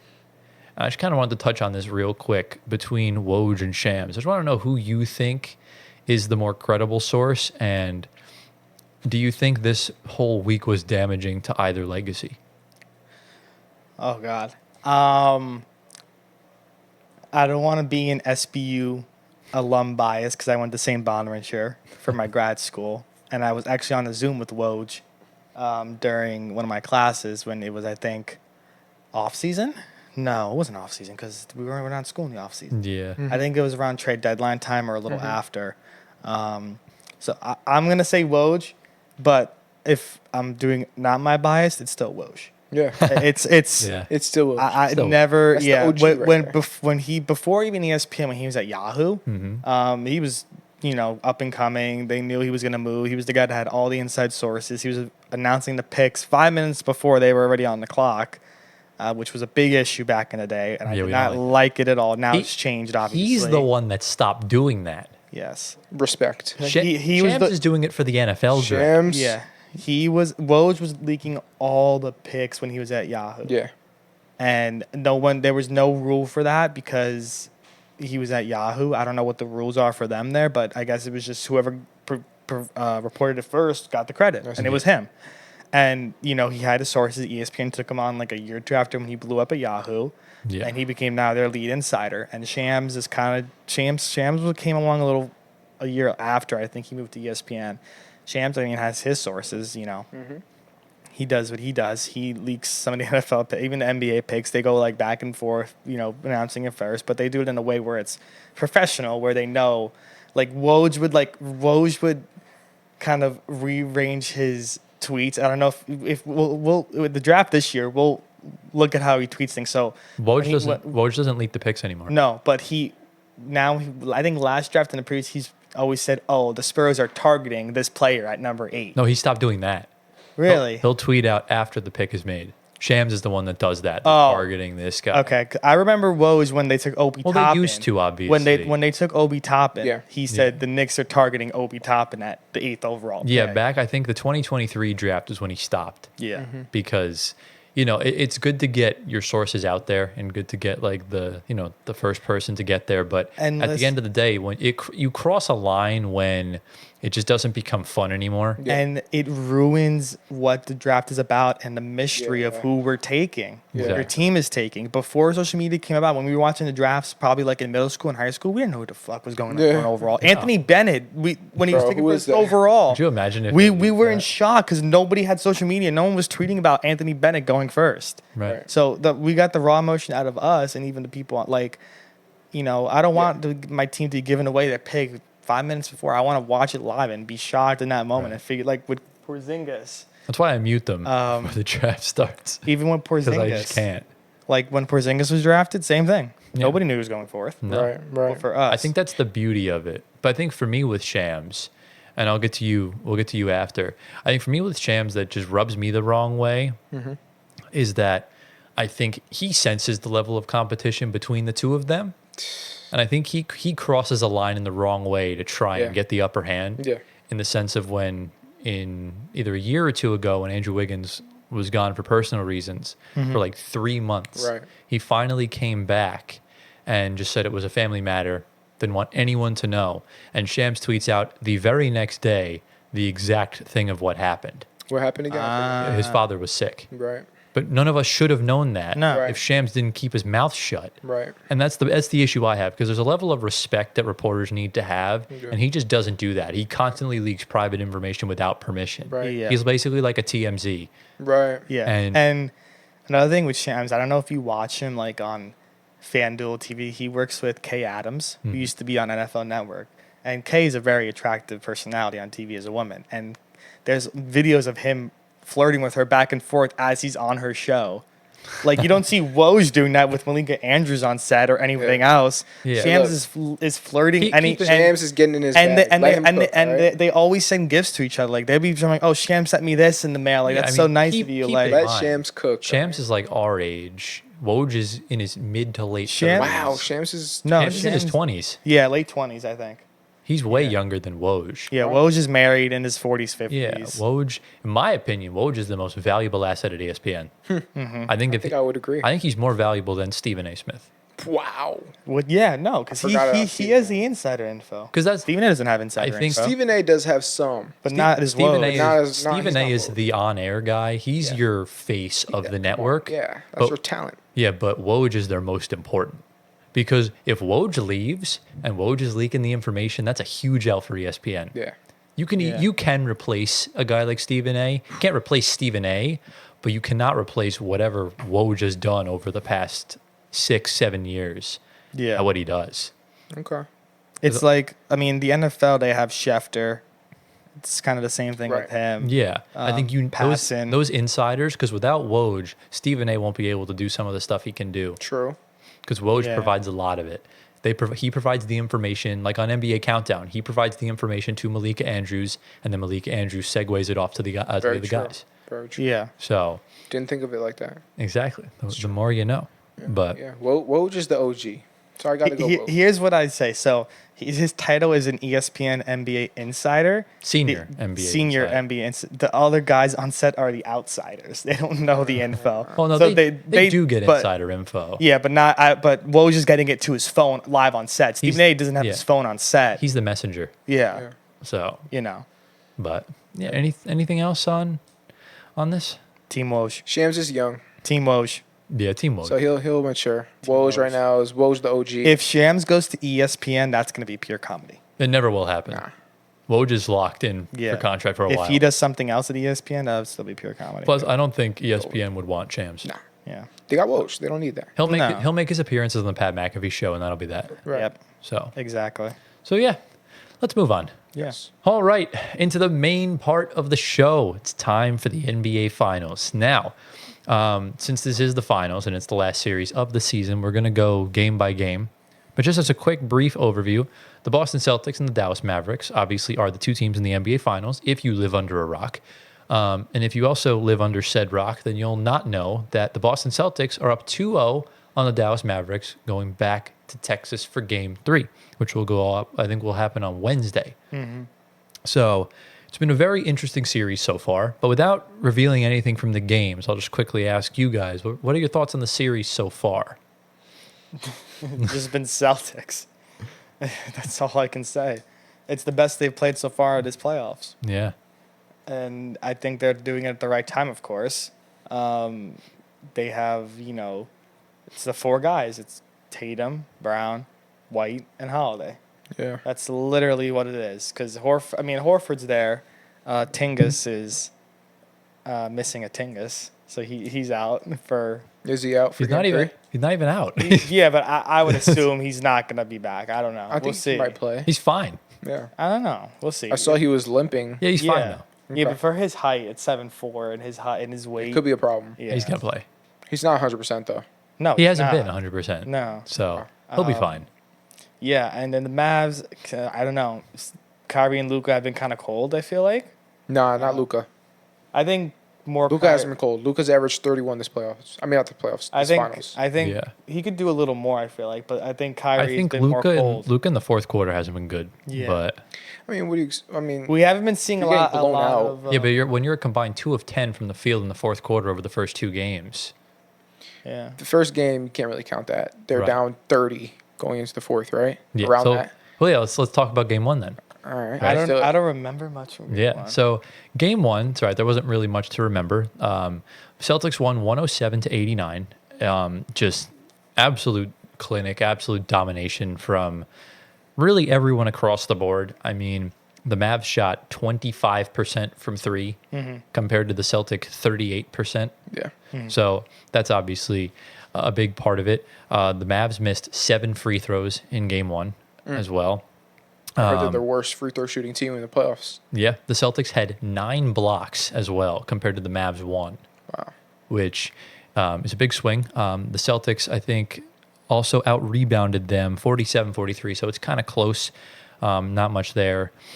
Turnovers were pretty even as well. There's really not much else as far as stats kind of went down as far as that goes. But, I mean, we saw in the first half an absolute barrage from Tingus Pingus. I think he just went nuclear from always around 20 points, 6 rebounds, 8 of 13 from the field, 2 of 4 from 3.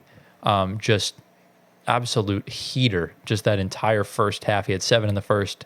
I mean, he had 11 in the first, 7 in the second, and scored 1 more basket in the second half. But he didn't really need to do much else. And yeah, I mean, from the other side, I mean, Kyrie struggled. He was 6 and 19 from the field. Luka wasn't on his best game for game 1. I think he was better in game 2. But, I mean, just from across the board, everyone on the Celtics just ate. And Jaylen Brown looked like a man on a mission. Yeah. And for On Dallas, both sides of the ball. Yeah, both sides of the ball. I think he had 3 steals and 3 blocks, which is huge. And yeah, outside of Luka's 30 and 10 performance, you got nothing from just anywhere else. PJ Washington, 14 points. Kyrie Irving had 12 What did PJ shoot from 3? Does it say? in game 1. Yeah. 0 of 3. And what about 2? We'll get to 2 later. Okay. Yeah. So I had said previously in the previous episode, I said if PJ Washington shoots well from 3, Mavs will win. Right. and he's not shooting well from three. Yeah, I think So there you go. PJ and Gaff have been like nowhere to be seen. Yeah, I For mean, them.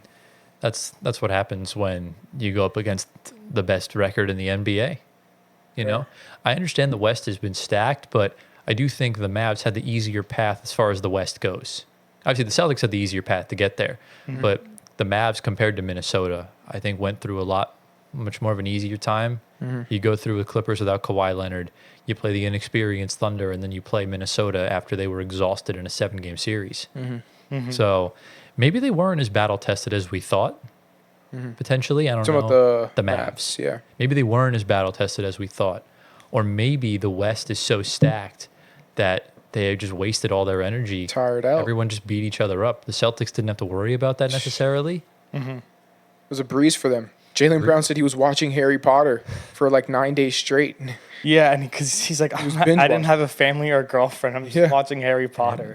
Hey, living the So it's life, like, bro. that's- Making that's the $307 East. million. That's the East for you right that there. that is also the best player on the Celtics. Okay. That's Okay. debatable. It's debatable. We can get There's into about- that. No, There's about 3 other guys that are up No. for grab. that is the best player In this on the playoffs, no. It's not like anyone has completely separated themselves. No I one would has. Say, yeah, I would say Drew is up there. Let's be honest. In those Yeah. playoffs, he's been huge. He's a big reason why they're winning. Well- Obviously, Tatum and Brown as well. It's tough to say because I think Tatum is the best player. Yeah. But Brown's just having the better series. That doesn't Yeah. make him the better player. The better playoffs or the better series? Better playoffs. But I mean, Tatum's the one that everyone's focusing on. And Yeah, because of he's that, getting double. Brown and Holiday and Tingus are eating. Yeah. Like and they're- Derek White. and Derek White. Can never forget about Derek Yeah. White. But I mean, obviously we know what happened in game 2, but kind of just looking at it from a game 1 perspective. Yeah. Did this seem like just good Celtics basketball or was it just bad Mavs basketball? Good Celtics basketball. I think that's what the 2 games have been. I would say for this question, it's always both. Yeah. But what stands out more, You had to pick. what stands out more is it's good Celtics basketball. Yeah. That's what stands out to me more. So. There's been a lot of hate towards Boston. I don't know why necessarily, but look, sometimes you don't need to be battle tested. Yeah. You just show up in the finals, do your thing. Yeah. That's all it takes. I was actually going to ask you a question. Yeah. Okay. So here you go. What's more important? Would you say is it more so based on whether the players is it the best player that wins the finals? Like the best group of players that wins the finals, or is it the players that are in the best rhythm at the right time that wins the finals? What would you say to that? Can I get an example? So, like for example, let's say, because you wouldn't would you consider like overall teams, right? Would you consider the Mavs better team than the Celtics? No. Nobody would say that, right? Close. But if the Mavs were in a great rhythm like they were against the Timberwolves or whoever it was, chances are they would be up in the series or tied or wherever it might be. So is it the best team that always wins with the best players on that team, or is it the team that has a rhythm going up against other teams? I want to reword the rhythm if that's okay. Okay. Because the most locked in team will always win most of the time. And we saw the Celtics last year. So We're taking not- out rhythm for locked in. Right. Okay. The Celtics last year were not locked in the conference finals. Go down 0-3. Right. And then you get all the way down to a game 7. They come all the way back. And Tatum rolls his ankle and they lose the series. Right? You see this year, the Nuggets were not locked in against both the Lakers and the Timberwolves. Yeah. You waste all your energy trying to come back into the series, and after game 5, that was all they had. And they just ran out of energy. So this really, I think if both teams had just been locked in, this would have been the second year in a row of Nuggets Celtics.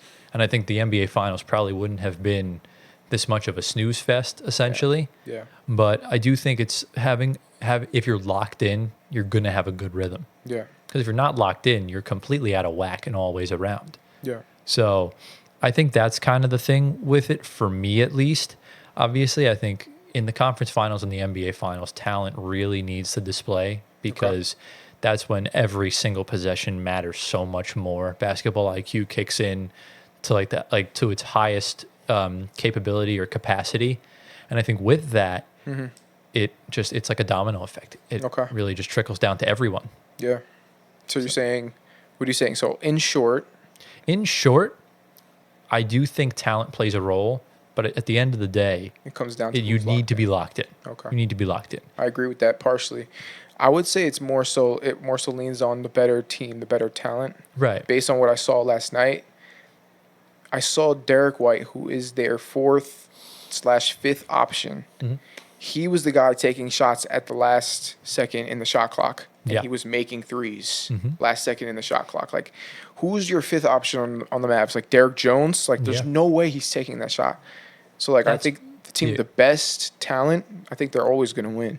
That's why I compared the Celtics and the Nuggets to San Antonio, because they play team basketball. Right. There's no just give it to Luka and Kyrie and pray. Or if you give it to Maxi Kleba, you have to pray for it to go in. Right. Yeah, all 5 guys on both of those teams can shoot the lights out.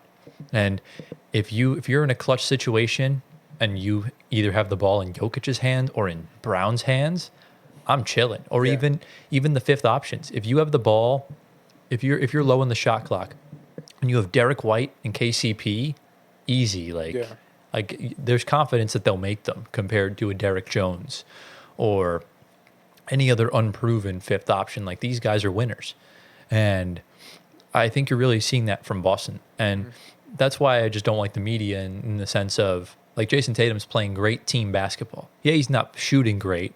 He really hasn't been for most of the past couple playoffs, but you see him getting double-digit rebounds. You see him getting 8, 9 assists. You see him, 10. you're seeing him play defense. And, at the end of the day, the media's going to get pissed off because they have a points per game kink. But, at the end of the day, there's more to basketball than that. Yeah. You win the game by playing as a team, and that's what 100%. Boston's doing right now. 100%. And that segues us into game 2, which happened, what's today, Monday? Yesterday. Happened yesterday, right. Sunday. So on Sunday, it was game 2. The Celtics won a close one, 105-98. Definitely a bit of an opposite of what we saw from game 1 in the sense that both teams kind of shot the ball like shit. The Mavs were 6 of 26 from 3. The Celtics were 10 of 39, which is just egregious. The Mavs, once again, lost by 7. They missed 8 free throws in that entire game. There was a stretch in the game when Luka missed a technical free throw, and he missed 2 in a row at the line. And the Celtics made 19 of 20 from the line. So that's big. The Mavs had 15 turnovers. That cannot happen. Wow. They actually out-rebounded the Celtics and still lost the game, which is just crazy. The Celtics killed them on fast break points. The Mavs had more second chance points. But again, you're seeing a much more defensive impact from Boston. They had more blocks and steals in that game. Yeah. And look, I think the game's being evenly called, which is a bit strange because usually it's not. That's kind of been the story of this year's playoffs. But kind of just looking at the box scores, Luka had 32, 11, and 11, but was 1 of 6 in the fourth quarter, just completely disappeared.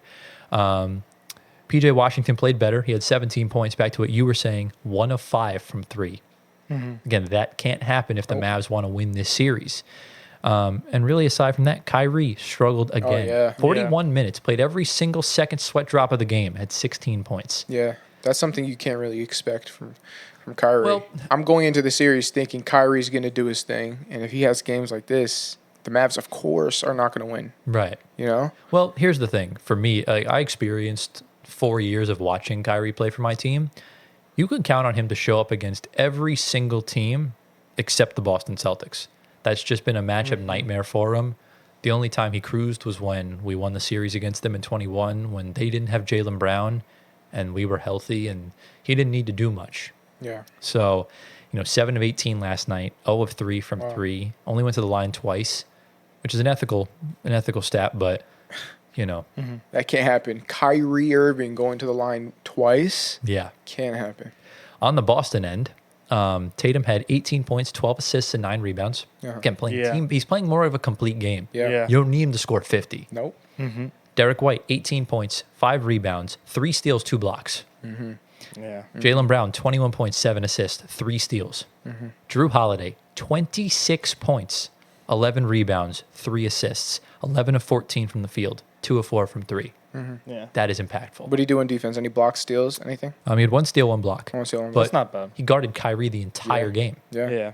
and he clamped his ass. So wait, let me ask. Like, why is Kyrie getting clamped? Is it solely because of Drew Holiday, or is I think- any other factors that play I into think it's a combination of Holiday and Derek White being two of the best point of attack defenders in the league. They're easily top 10, maybe top 5.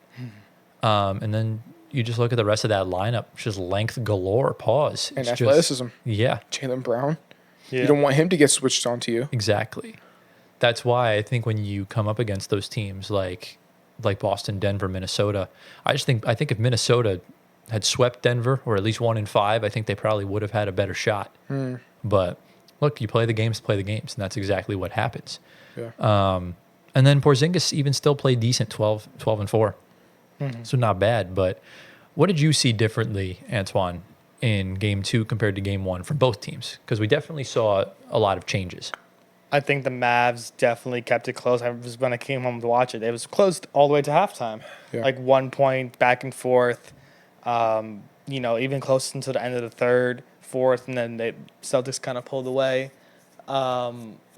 Like I said, I texted in the chat you guys yesterday. I said Drew Holiday and Derek White, and the two unsung heroes, because we always talk about Jaylen Brown and Tatum. We never talk about Drew and White as much, but we know that they're always going to be impactful because they're also a part of that lineup. And Drew is the main ball carrier. White is off ball. But when they both get the ball in their hands, they know what to do. Drew scores, rebounds for his height as well. And Derek White had a chase down block on Luka end of the game with Jaylen Brown, and that sealed it for PJ. them. It was PJ. Oh, it was PJ. I'm sorry. I think Luka. PJ. No, you said Jaylen Brown. No, they both went down for the block. Yeah, no, but you said he blocked Jaylen Brown. Oh, I'm sorry. No, they both. Yeah. Derek White blocked. Jaylen Brown was there with him, but White got the block. Yeah. You said it again. No, Brown was there with White. They both went up, but White got the block. Okay. Yeah, White was credited with the block. Yeah. Even though it was a foul, it was a push in the back Not by White, though. by Brown. By Brown. Yeah. It was a push. Right. It should have been a foul, and the game would have been tied at that point. Yeah. No, they were up 5. It would not have been. Oh, right. They Yeah. would have been down 3. Would have been down 3, which is Okay. huge. It's a 1-possession game. Yeah. So I think another thing too, the role players, Gaff for Mavs and Washington, they're trying, but we haven't seen them on the glass, dunks and rebounding and blocks like they I were. think Gafford played pretty well. I haven't been seeing him as What much. did Gafford do? He had double-double, right? Yeah, Gafford's not been. I mean, I think you're starting to see the inexperience in playoff basketball show with him, and I think it's just because of the amount of length they're showing with Boston. Because I mean, you look at the matchups he's had to go through previously. I mean, the Clippers, yeah, they have length, but they're not championship caliber players. With Zubats, Tice, and Plumlee, OKC does not have size at all, so he was just able to eat no matter Yep. what. And Cat's undisciplined with his fouls, and Rudy's a very specific type of player. He's not good offensively, so he was able to do better in that matchup. Right now, I think everyone's just the Celtics are game planning, and you just got to credit them. Yeah. I think another thing we address is the Mavs' depth as well.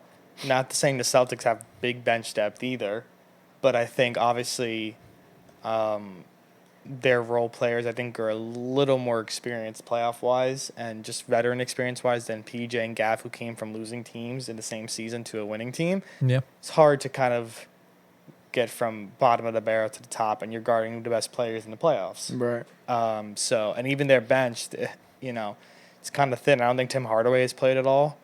He's been injured, I think. I haven't seen him on the Is he? court. I don't even know. I haven't really seen I haven't much. seen THJ. I've seen, Josh Green, Jaden Hardy, been off from 30 as well. Kleber. Of course, Luka and Kyrie are there. They have the experience. Derek Jones is same thing. I don't think he's been doing much. Yeah, but I don't So- think it's necessarily a testament to how bad they're playing. I just No. think they met their match, just like Miami last year. It's a bad matchup for them Yeah. Yeah, because their whole game is based on controlling pace, and this is the Mavs I'm talking about. Yeah. Controlling pace, slowing the game down.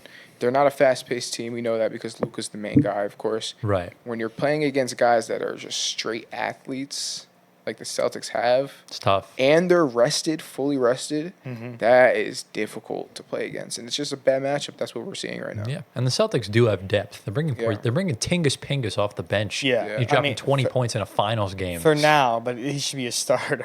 It would be Horford. What is he, coming your off the fifth bench. option, or fourth option? Right. Well, he's in the dropping starting 20. lineup. Yeah, he's higher up for them like Yeah. when fully healthy. But right now he's a 6-man, Yeah, essentially. and he's playing out of his mind. Crazy. And I'm not gonna lie, I didn't really expect him to play this well. No. So 'cause No, he also he- came from a losing team. No, but Yeah. he's a very good player. Even when it would have been, I would have loved to see if Dallas kept him with Luka and Kyrie and what would have happened with that. Yeah. But again, They moved sometimes on from him. it depends on fit, Playing next to all these guys in Boston makes you look really good. Oh yeah. Yeah. Compared to Makes it playing get in a lot Washington. Now, Not gonna let look as me ask you this, Tyler. What kind of play are you seeing from the Celtics, and what is causing all the success that they're having on offense specifically? I think you're just seeing a lot more confidence. You're seeing them run their sets rather than just a lot of broken plays. I think we've seen that a lot in the playoffs from a lot of teams. Yeah. And I think when you're moving the ball as well as they are, having different guys bring the ball up the floor, like sometimes it's Drew Holiday, sometimes it's Brown, sometimes it's Horford. Like there's a lot of sharing the wealth. Mm-hmm. And I think when you have the confidence to shoot the ball no matter who it is, it's working wonders. Like when Kristaps Porzingis is pulling up over guys from the foul line, like they're not even there. Brown's Brown's just scoring at all three levels at just an elite clip. Tatum is just his gravity alone, even though he's not shooting the ball well, is getting other guys open. He's putting them in the right spots. Yeah. Horford is just 3-and-D, just bread and butter. Yeah. And just even if you look at the bench, just like you're getting just impactful plays, not necessarily scoring, but you're getting those plays from guys like Sam Hauser, guys like Peyton Pritchard, Right. and Derek. Can't forget Derek White. I mean, Derek White's just kind of doing it all. Yeah. And look, I think this is the first time we've really seen that sense of urgency from Joe Mazzulla's guys. And I think that was I don't think that was the reason why they lost the finals. I think they ran out of gas because they had to go through back-to-back 7-game series to get to the finals. This year, they lost 2 games so far. They are 14-2 Wow. in this playoff run alone. And they already won like 64 games of basketball this year or something along those lines. Yeah. So for me, I mean, they're just putting on a clinic. Yeah. I think it's very similar to what we saw last year, just not like record-breaking stuff. Right? You're not seeing 2 guys drop triple doubles in the same game, but you're just seeing just them pouring it on. Yeah. And just being pests defensively, and they're really getting under their skin. Yeah. Yeah. I agree with that. I think you're just seeing like great team basketball. Going back to your point, like the Spurs, you're seeing like Spurs type level. Yeah. Maybe not that level. No, not that. Not that level, Not that level. but something. It's Spurs-esque. Yeah. That's what it is. Like you're seeing like a whole lot of dribble penetration, which creates open shots for threes. Right. Swinging it around the court, like they look really good, and the confidence, not just in their own game, but their confidence in each other's game. You're seeing that. That's why Tatum's passing the ball to Derek White, who gets the last shot in the shot clock. Exactly. Because he believes in him. Yeah. And those are the teams that win championships. So That's what it does, man. yeah. And I think we'll close with this, because obviously I'll take my victory lap when the time comes. But there's 2 guys on the middle and the right of your screen that said Mavericks in 7. Are you sticking or are you changing? Because You go first. I think I might stick. I might not. I'll let y'all know in a minute. But we'll go to you first.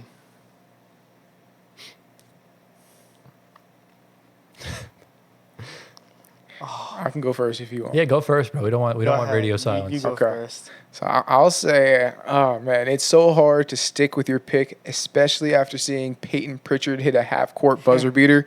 Like stuff like that doesn't happen unless you're going to win the series. But Right. I still got to go Mavs in 7. Oh wow. I have to hold to my pick. That is ballsy. I have to AF. hold to my pick. Look, Mavs are going to win the next 2 games in Dallas. Mark my words. Okay, that's fair. Anthony, go. Oh. Gotta push you for an answer here, bro. Shoot it. I'm going to stick with Mavs, but I'm going to do Mavs in 6. They win the next 4 Wow, and completely blow it off. that is wild. So a complete turnaround. They win all 4 net. Kyrie, the Celtics fans set Kyrie off. Uh-huh. They win 4 in a row. And the Celtics are actually frauds. Like I've been saying the whole playoffs, Yeah. which they're proving to me they're not. But I'm going to stick by my Yeah. gut, but I'm going to take 1 game Okay. off of it, and as they win the next 4 in a row. okay. And what about you, Tyler? That's ballsy as fuck. Now I'm debating between sticking at Celtics in 6 or going to Celtics in 5. Ooh. I don't know, because I thought they were going to lose game 2. They're undefeated on the road, but I still think the Mavs got 1 win in them.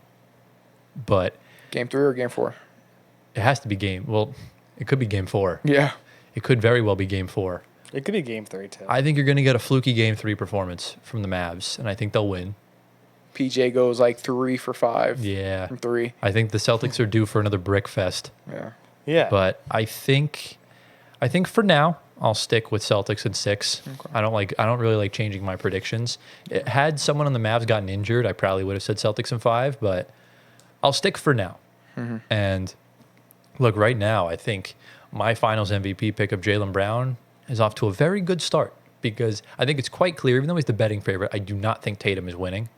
And yeah, guys like Holiday and Porzingis have cases, but Brown's been consistently good in both games. Okay. So I think Holiday was great in game 2. Porzingis was great in game 1. They were good in the other game, but I think he's just locked, More bro. consistent. Yeah. Yeah. On He is both sides. He is a man on a He mission. really is. And he's the current highest paid player in the NBA, or at least one That's of them. crazy. Yep. So And Joe Mazzulla, credit to him. Doing Yeah. an outstanding job. I put some trash on his name Both- earlier on, but he's doing good. Yeah, both head coaches. I don't know. That challenge from Kidd yesterday was very questionable. Yeah. I think both head coaches are doing So- good, but Mavs got to pull back for Yeah. Kid to get something going. It's going to take a miracle, my friends. 4 in a row. 4 in a row is Mavs. wild. That's crazy. Four in a The row. last time that happened was the 2021 finals, but that was just a fraud off. So, like, Yeah. Who won that in 2020? that was the Bucks and the Suns. So 2 teams that should not have even been in the finals. Suns were up 2-0. Yeah, the Suns won the first 2 games Who's supposed at to be home. there in the West? It should have been. I'm trying to remember who was there that year. The Jazz were the 1 seed. Yeah. Then Phoenix was the 2 seed. The 3 seed. I'm trying to remember who it was. That playoff feels like that was the Nuggets without Jamal Murray. yeah. And I think the Clippers should have made the finals that Clippers? year. I think it should have been Clippers Nets. Should have been the battle of the little brothers, bro. Were the Clippers in the Western Conference Finals? that Yes, year? that was when Pat Bev pushed Chris Paul. Yeah. So, Man, I missed that. Okay. no, Should but have been Clippers Nets. Yeah. Clippers Nets went fire, bro. Yeah. Oh man, hurts. But PG would have had one. It would have It's been okay. Clippers in 4. Clippers in 4 is nuts. No, I'm joking. I don't But- know what it would have been. No, the Nets probably. If the Nets had gotten past Milwaukee healthy, we probably would have swept the last 8 games. Because we were on our way to sweeping Milwaukee. That's a bold statement. Yeah. If they would have Swept. won, if they would have won, Katie would have stayed. The league were terrified of the Nets, bro. They were terrified. So that's that. I'll take that participation trophy. Yeah. Of, hang the banner, terrified of the Nets. but Yeah. yeah, All right, let us move on. Let's do that. let's go. All right, into the final segment before the outro. Obviously, this is our it's not really our news segment, but our newly named segment, NBA shower thoughts, or I guess basketball shower thoughts, something like that. Let's do that. It's not a Basketball. debate. Yeah, basketball shower thoughts. It's not a debate. Or we could It's just call it shower thoughts. We could just call it Yeah, shower just thoughts. shower. Yeah. Maybe it could be about something non-basketball related. We never know. I like it. But before we do segue into shower thoughts, a tweet just dropped about 15 minutes ago that we could talk about for like 2 minutes tops. I could put the tweet on the overlay from Evan Sideri. The Warriors are likely to release Kevon Looney to free up some cap space, Oh, which wow. means he can sign on a vet minimum or an MLE Okay. anywhere. Yeah. Oh wow. His time is done over there. Yeah. Yeah, he got benched kind of like midway through the season. Yeah. But I mean, there are some like backup 5 options on some championship teams. Like, Kevon is a dad bod. okay, Kevon Looney has a dad bod. Yes, he confirmed. does. he does. Yes. I mean, like Very solid center. there's some good fits out there, man. I Who was would you just. say? I was just. I'm looking right. I'm looking right on the West. Lakers, Nuggets. Even if you go Celtics, Yeah. Celtics, not so much. I would love him on As the a backup I, 5? I would love They him got on the Horford, huh? Knicks as Hartenstein's backup. I don't wish Nah. that for Kevon Looney. Hartenstein's backup is locked. It's Hartenstein Kevon is Looney. probably not even going back. Hartenstein to the Knicks. is coming back to the Knicks. You heard it here first. He's not going anywhere. What else. sources do you have? Me. Okay. As soon as Claxton signs that extension, Hartenstein is gone. No. Yeah. He is OG, gone. OG and Hartenstein are back. OG's back. I'll give you that. No, Hartenstein is But back. I mean, if Kevon Looney, if the Knicks are the only option for Kevon Looney, he might as well retire. No, it's a backup 5. But why would anyone want to go to the Knicks? Because we're going to win the finals. Well, it is soon. New York.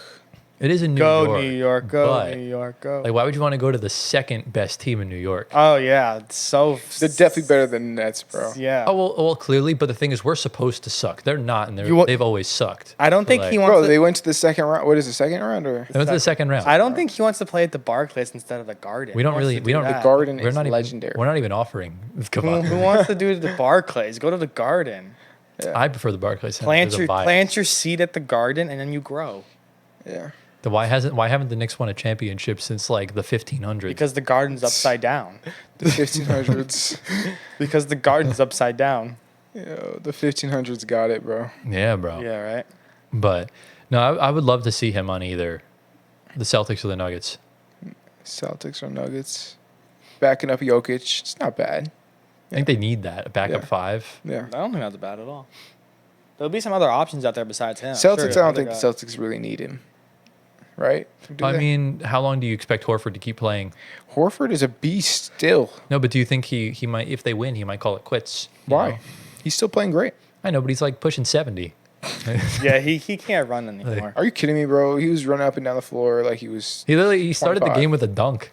Yeah. Yeah. But he's huffing and puffing So with his dad bod. okay. He does not have a dad bod. He does not have a dad Horford's bod. in great shape. Dad he is a bod. dad. Every NBA player has a dad bod. Okay. This is What? confirmed. That makes no sense. This is confirmed by me Okay. because Sure. I said LeBron Bro, had a dad bod. I really dad hope bod this grad. isn't his question. You're about to get canceled. He's gonna ask like, does this guy have a dad Does this bod? guy have a dad bod? But no, we will get to your question. But let us know in the comments what you guys think where Kevon Looney should go. I think there are some good fits for him out there. But yeah, what is the question of the day, sir? Do we have dad bods? Ooh, wait. I'm sorry. Wait. No. Ooh. Maybe the Thunder.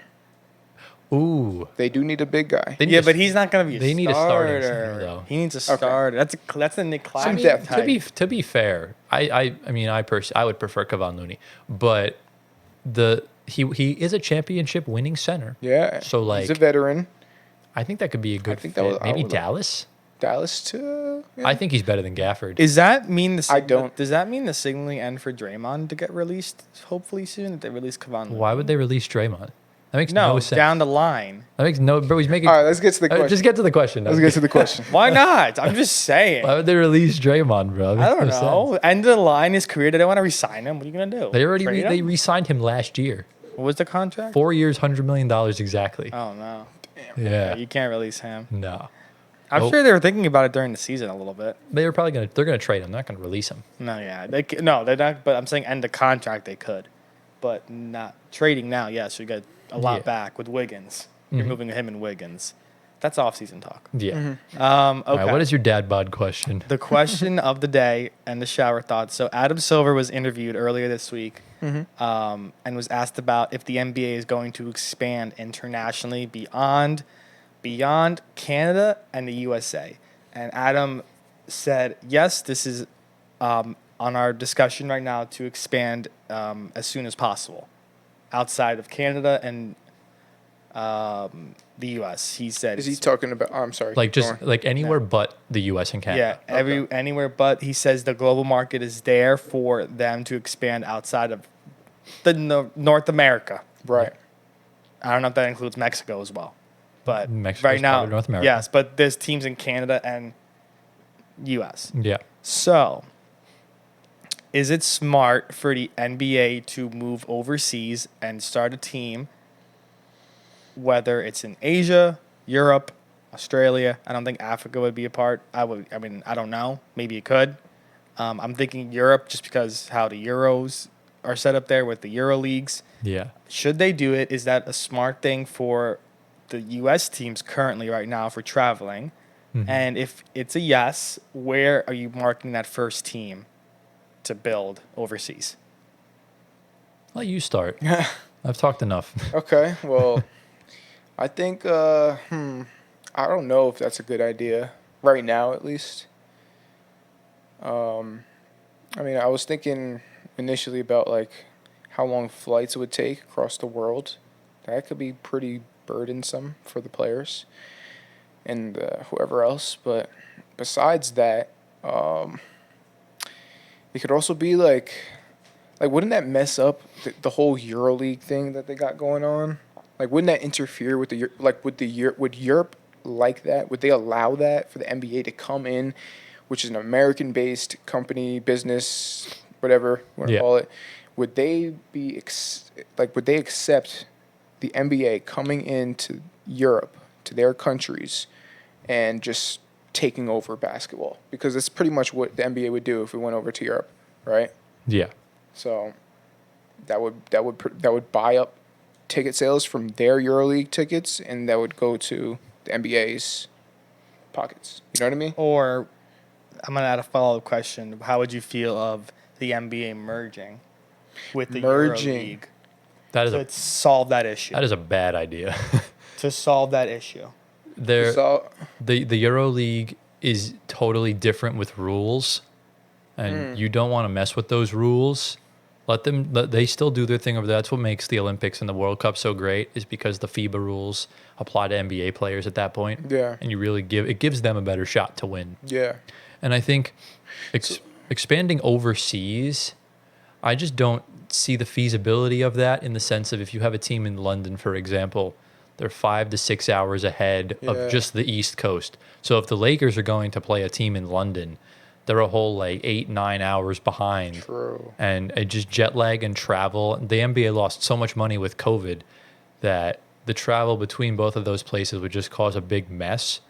I'm all in favor of having neutral site games, like they have in, the Nets and Cavs played in Paris earlier this year. Have games in London, have games in Munich, have games in South Africa or Australia. I fully welcome that. I never understood the pushback against it.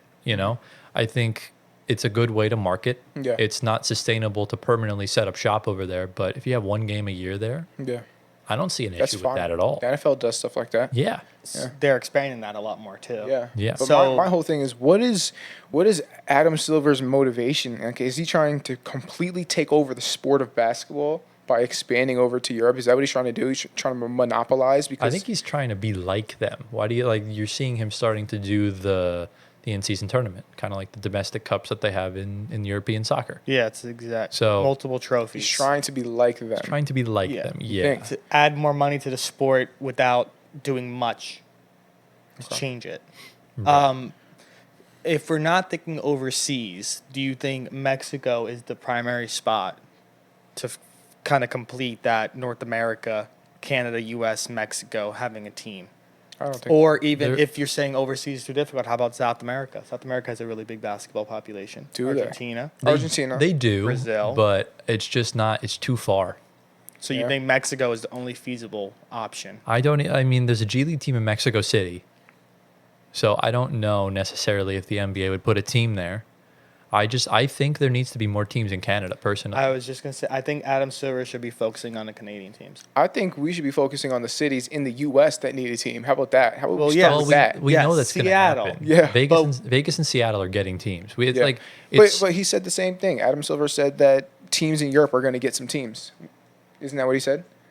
No, he said he's they're going to looking to do expand that? internationally, but he didn't say where. I don't think he meant then. I don't think he meant.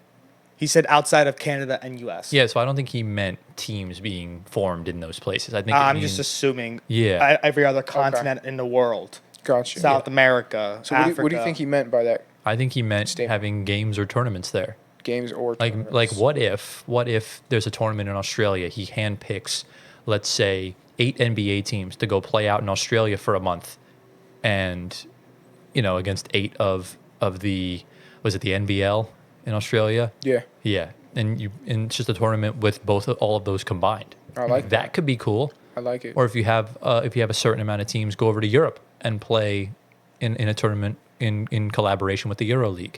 That could be something I cool. like it. Yeah.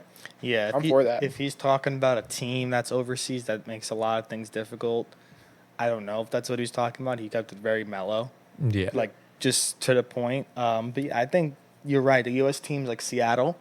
I think Canada needs a Vancouver team, a Montreal team. Toronto has the Raptors. Who else in Canada can get a team? I think Vancouver. Those are really Montreal. those are really the main. Vancouver needs. They used to have the Grizzlies, so Yeah.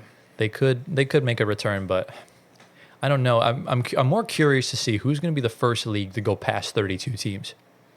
Because the NFL's been on 32 for a while now, and they What's up with that number? Don't know. It's just a an little strange. even number.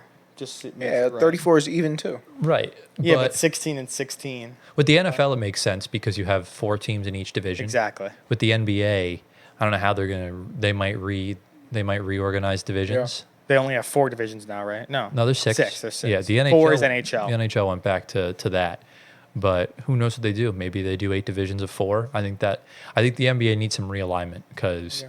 I mean, if you got Western Conference series of the Warriors and the Grizzlies, it's ridiculous in terms of travel. Yeah. That's another topic that we could discuss for like Minnesota being in the West. They're kind of in the Midwest East. Right. Like they shouldn't be a Western Conference. Same They're thing closer. with Vancouver. They're closer to Memphis. They're closer to Milwaukee than they are to like Denver and Utah. So like True. So it's crazy the way like even in all the sports, like the Kansas City Chiefs are in the AFC West.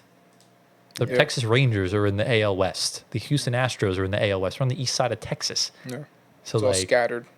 Yeah. It's all scattered. It's weird. We're seeing it now in the NCAA where they don't give a shit about geography anymore. You know? Yeah. It's all about money nowadays. And, it's interesting to see what Adam Silver's plans are with the NBA going forward. What I would like to see more is the NBA playing against...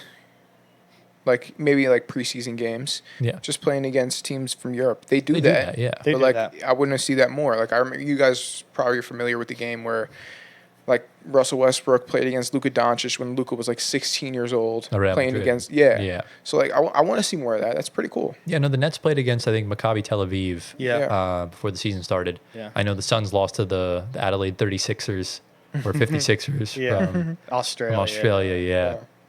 Yeah, that's pretty sad, but I would love to see more of that. But if we're talking about actual teams in other countries, nah. That's a big problem. Because like if the travel's the big problem, then why isn't there a team in Alaska? Yeah. Why isn't there a team in Hawaii? That's I would love to see. Like I want to see another small market, like ultra small market, like in Honolulu. Yeah. Or like how many people live there? Honolulu? There's like a few million. I think like 4 million people live in Honolulu. They have Hawaii there to call. Are they a big basketball? No, the University of Hawaii is on the Big Island. Oh. Yeah. Yeah. Okay. Oahu is where Honolulu Oahu is. is Yeah. Honolulu is. And basically the entirety of Alaska lives in Anchorage for the most part. So I don't know. I'm weird. I like weird things. No, man. I mean they're part of the U.S. states, so like they should have teams. Well, I mean, they shouldn't. They shouldn't. There's certain states that I won't name. There are certain states that I won't name names. Wyoming that shouldn't get an NBA team. I think the 2 teams that are coming soon are Seattle and Vegas. I think they knock those 2 out. I think Vegas is so definite. Seattle maybe. Seattle it could. I think it's like I'd say Vegas is like 99%. I think Seattle's like a 90 right now, maybe 85. I think they should give Florida another team. There's already 2. Well, Miami and Orlando. Where else? Tampa. You want to do Tampa? The Rays have enough attendance issues. Yeah. Who else needs a team? I think there just needs Tallahassee. You need to stack more teams. Tallahassee. You need to stack more teams out west, so Minnesota, New Orleans, and Memphis can move over. I would love a San Diego team. I mean, a 5th Cali team. San Diego is a big sports town. Ever since they moved the Chargers out of there, They lost. They all go to the LA They lost games. an NFL team. I think the only marketable options that I see outside of Seattle and Vegas in the West is Vancouver. That might be it. Wow. Albuquerque. Yeah. Like unless you want to venture out into Calgary or Edmonton, but like they're not as About big as Kansas City basketball. team? They're more central of the states. I'm talking about like further out west. Further out west. Kansas City, St. Louis needs a team though. Yeah. St. That'd be Louis, dope. Kansas City they have a big town for sports. That would be fire. That would be cool. But I think, I don't think our area doesn't need any more. Texas doesn't need any more. California's got enough. Florida's got enough. Yeah. And I don't think there's really any other good places. Idaho. For teams. Give us another Give us another New Jersey team. Boise. There's a reason why the Nets moved from Brooklyn, though. Give us another New Jersey team. They're going to attract no one. Yeah. That's why they moved. Do you think KD and Kyrie would have went to the Nets if they were in Jersey? You got to show them that video of that girl. Oh, the Jersey. Yeah. No, I was watching it from here. Yeah. That was So. funny. No, I understand that, but like, We're biased. Nashville's another good option. Yeah. Does Baltimore have a basketball team? No, but they have the Wizards. They don't. They're close enough. Okay. Yeah. So pretty soon they'll be out of DC anyways. Where are they gonna go? They're trying to go to Arlington, Virginia.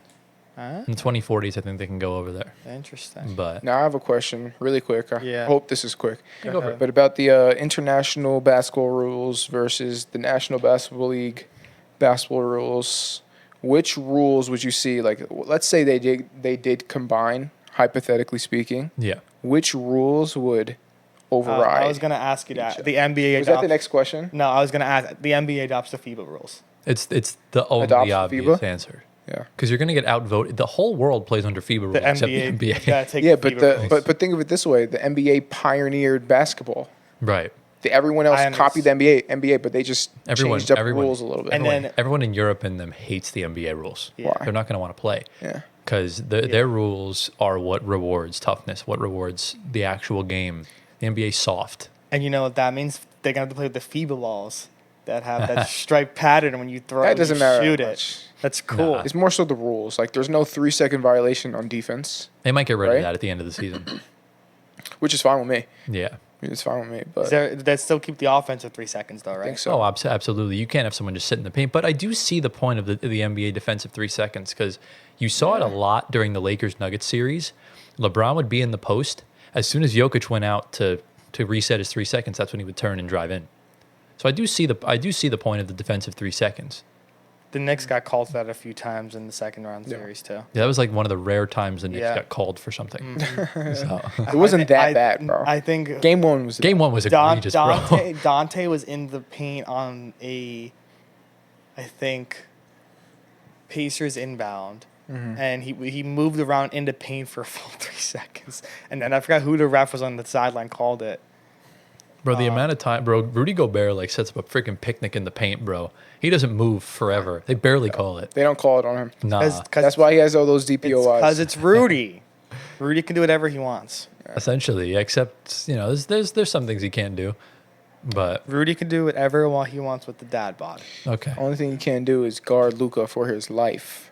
And yeah, he can do a step back midi, but he can't guard Luca. That was crazy. That was nuts. If he had one of those in the other series, they would probably would. Oh wait, Yeah, we left Mike Conley off the dad bod list. He does not have. does not have a dad bod. He's old. It's not even close to a just 'cause dad. he's- bod. Anthony Edwards has a dad bod. Okay, I'm about to Okay. end the video. End the video, bro. Bug us saved, bro. We're joking. We're done. Any final thoughts on this edition of Shower Thoughts? Comment down below which NBA player has a dad. Comment down below who can we replace Antoine with. No. Comment down below which NBA player has a dad bod, and if it's everybody, thank you for agreeing. What? What? Because I just want to be right. No, Okay. I'm joking. Every NBA player does not have a dad bod. I will say that. That is Okay, wild. Thank you for admitting. Yeah, that. thank you for clarifying. Yes, it's just Clarifying funny that. to say it for you guys to get me to fucking react. Okay, yeah, sure. He genuinely believes it. He genuinely thinks You that really everyone think has a dad you really bod. think I believe that Anthony Edwards has a dad? Yeah, bod? I actually do. Yes, I actually with do. his build, no. You are the same guy that said LeBron James has a dad. because he bod. does have a dad bod. Where? we have to end the video, Show bro. me a We're middle-aged done. man that has bad. children that has that kind of body that That's isn't a true. bodybuilder. That's true. You're right. Okay, that's fair. Exactly. So, but yeah, we'll rapidly move on from that. But anything else regarding the shower thoughts? Anything regarding the question? No? Well, ladies and gentlemen, that brings us to the end of episode number 9 of the Floor Spacer podcast. And as per usual, it's time for Gio to give you the word to comment for those that are still with the flow of the video. Gio, what do the lovely people at home comment today? Dad bod. Yeah. Comment dad bod. But make it one word because it has to be Yeah. one word. Yes. One No word, space. No Yes. Dad bod. Comment Okay. dad bod. Yes. Comment dad bod. Comment dad bod, just dad bod. If you want to, go in depth on what a dad bod is, feel free to do that as well. If you got Yeah. flapjacks, Define that. Yeah. That. So we changed also. We hit 1,000 subs. So Gio's feet are going to be showing at 2,000 subs. Okay. According to Gio. He's He excited never- about that. Gio's. He's excited. I'm not. He's been wanting to see my I- feet for weeks now. I am No, I not can't excited show you about that. it. I am Freaking not wild, bro. excited. Look at him. You're a grown ass man, Bro, I am not excited. look how happy he about is, it. guys. bro. He is I am ecstatic. not. He is I am Bro. so ecstatic. Bro, the Knicks haven't even made him that happy I before. am so ecstatic No, for to real. see a pair of feet that's not my own. That okay. Okay. Anyway, That's so believable. yeah. But yeah, obviously game 3 drops either the night this episode drops or the night before. So for all we know, next time we record, the series could be over and we could be reviewing the entire NBA Finals as a whole. So stay on the lookout for that. Game 3 is on Wednesday. This episode will probably drop on Thursday, most likely. And yeah, if you guys are new, you guys did enjoy, make sure you like the video, subscribe to the channel, comment down below whatever you want to see on the show or any guests or anything of that nature. And also hit that notification bell. That way you do not miss a single time we upload, which is every single day. You guys are on Spotify. We hope you did enjoy. Make sure to like or I don't know, you just make sure to follow us there, answer the poll that we usually have for every episode. Give us a 5-star rating, all that good stuff. Next week, it will be episode number 10. So we're reaching into double digits next week, and it will be your turn, Gio, to ask the question for shower thoughts. And who knows, maybe it will be the final episode of this current NBA season. We don't know, because I'm pretty sure by then it'll be game 5. So this could very well be a sweep. We do not know. But and make sure you guys follow us on our socials at FloorSpacerPod on Instagram, Twitter, TikTok, YouTube. And be sure to follow our personal socials down below on the screen, including that man's new Twitter. Make sure you go follow it at Gio_SQU. You know, he really likes the 21 have funs. So Comment, text them if they like dad bods. No way. Ask no him. comments. Ask him at 2,000 subs if they want to see that your feet. at 2,000 subs, Gio will sock Antoine square in the face. Edit it in. So yeah, any You gotta put keep his bloody nose in there. yeah, get the bloody nose in there. But any final thoughts from you two lovely gentlemen? All set. I'm done. We're all set. Got thoughts? Bachelor party tomorrow. Let's go. Bachelor party tomorrow for our friend. Yeah. So should be a lot of fun. It's gonna be Wedding very it's gonna be a soon. dad bod party. Okay. Yeah, we gotta go. Yeah, we should probably end this. gotta go. We hope you guys enjoyed. Thank you all for watching. We love you all endlessly. And as always, we'll see y'all my God. next Wednesday. Peace.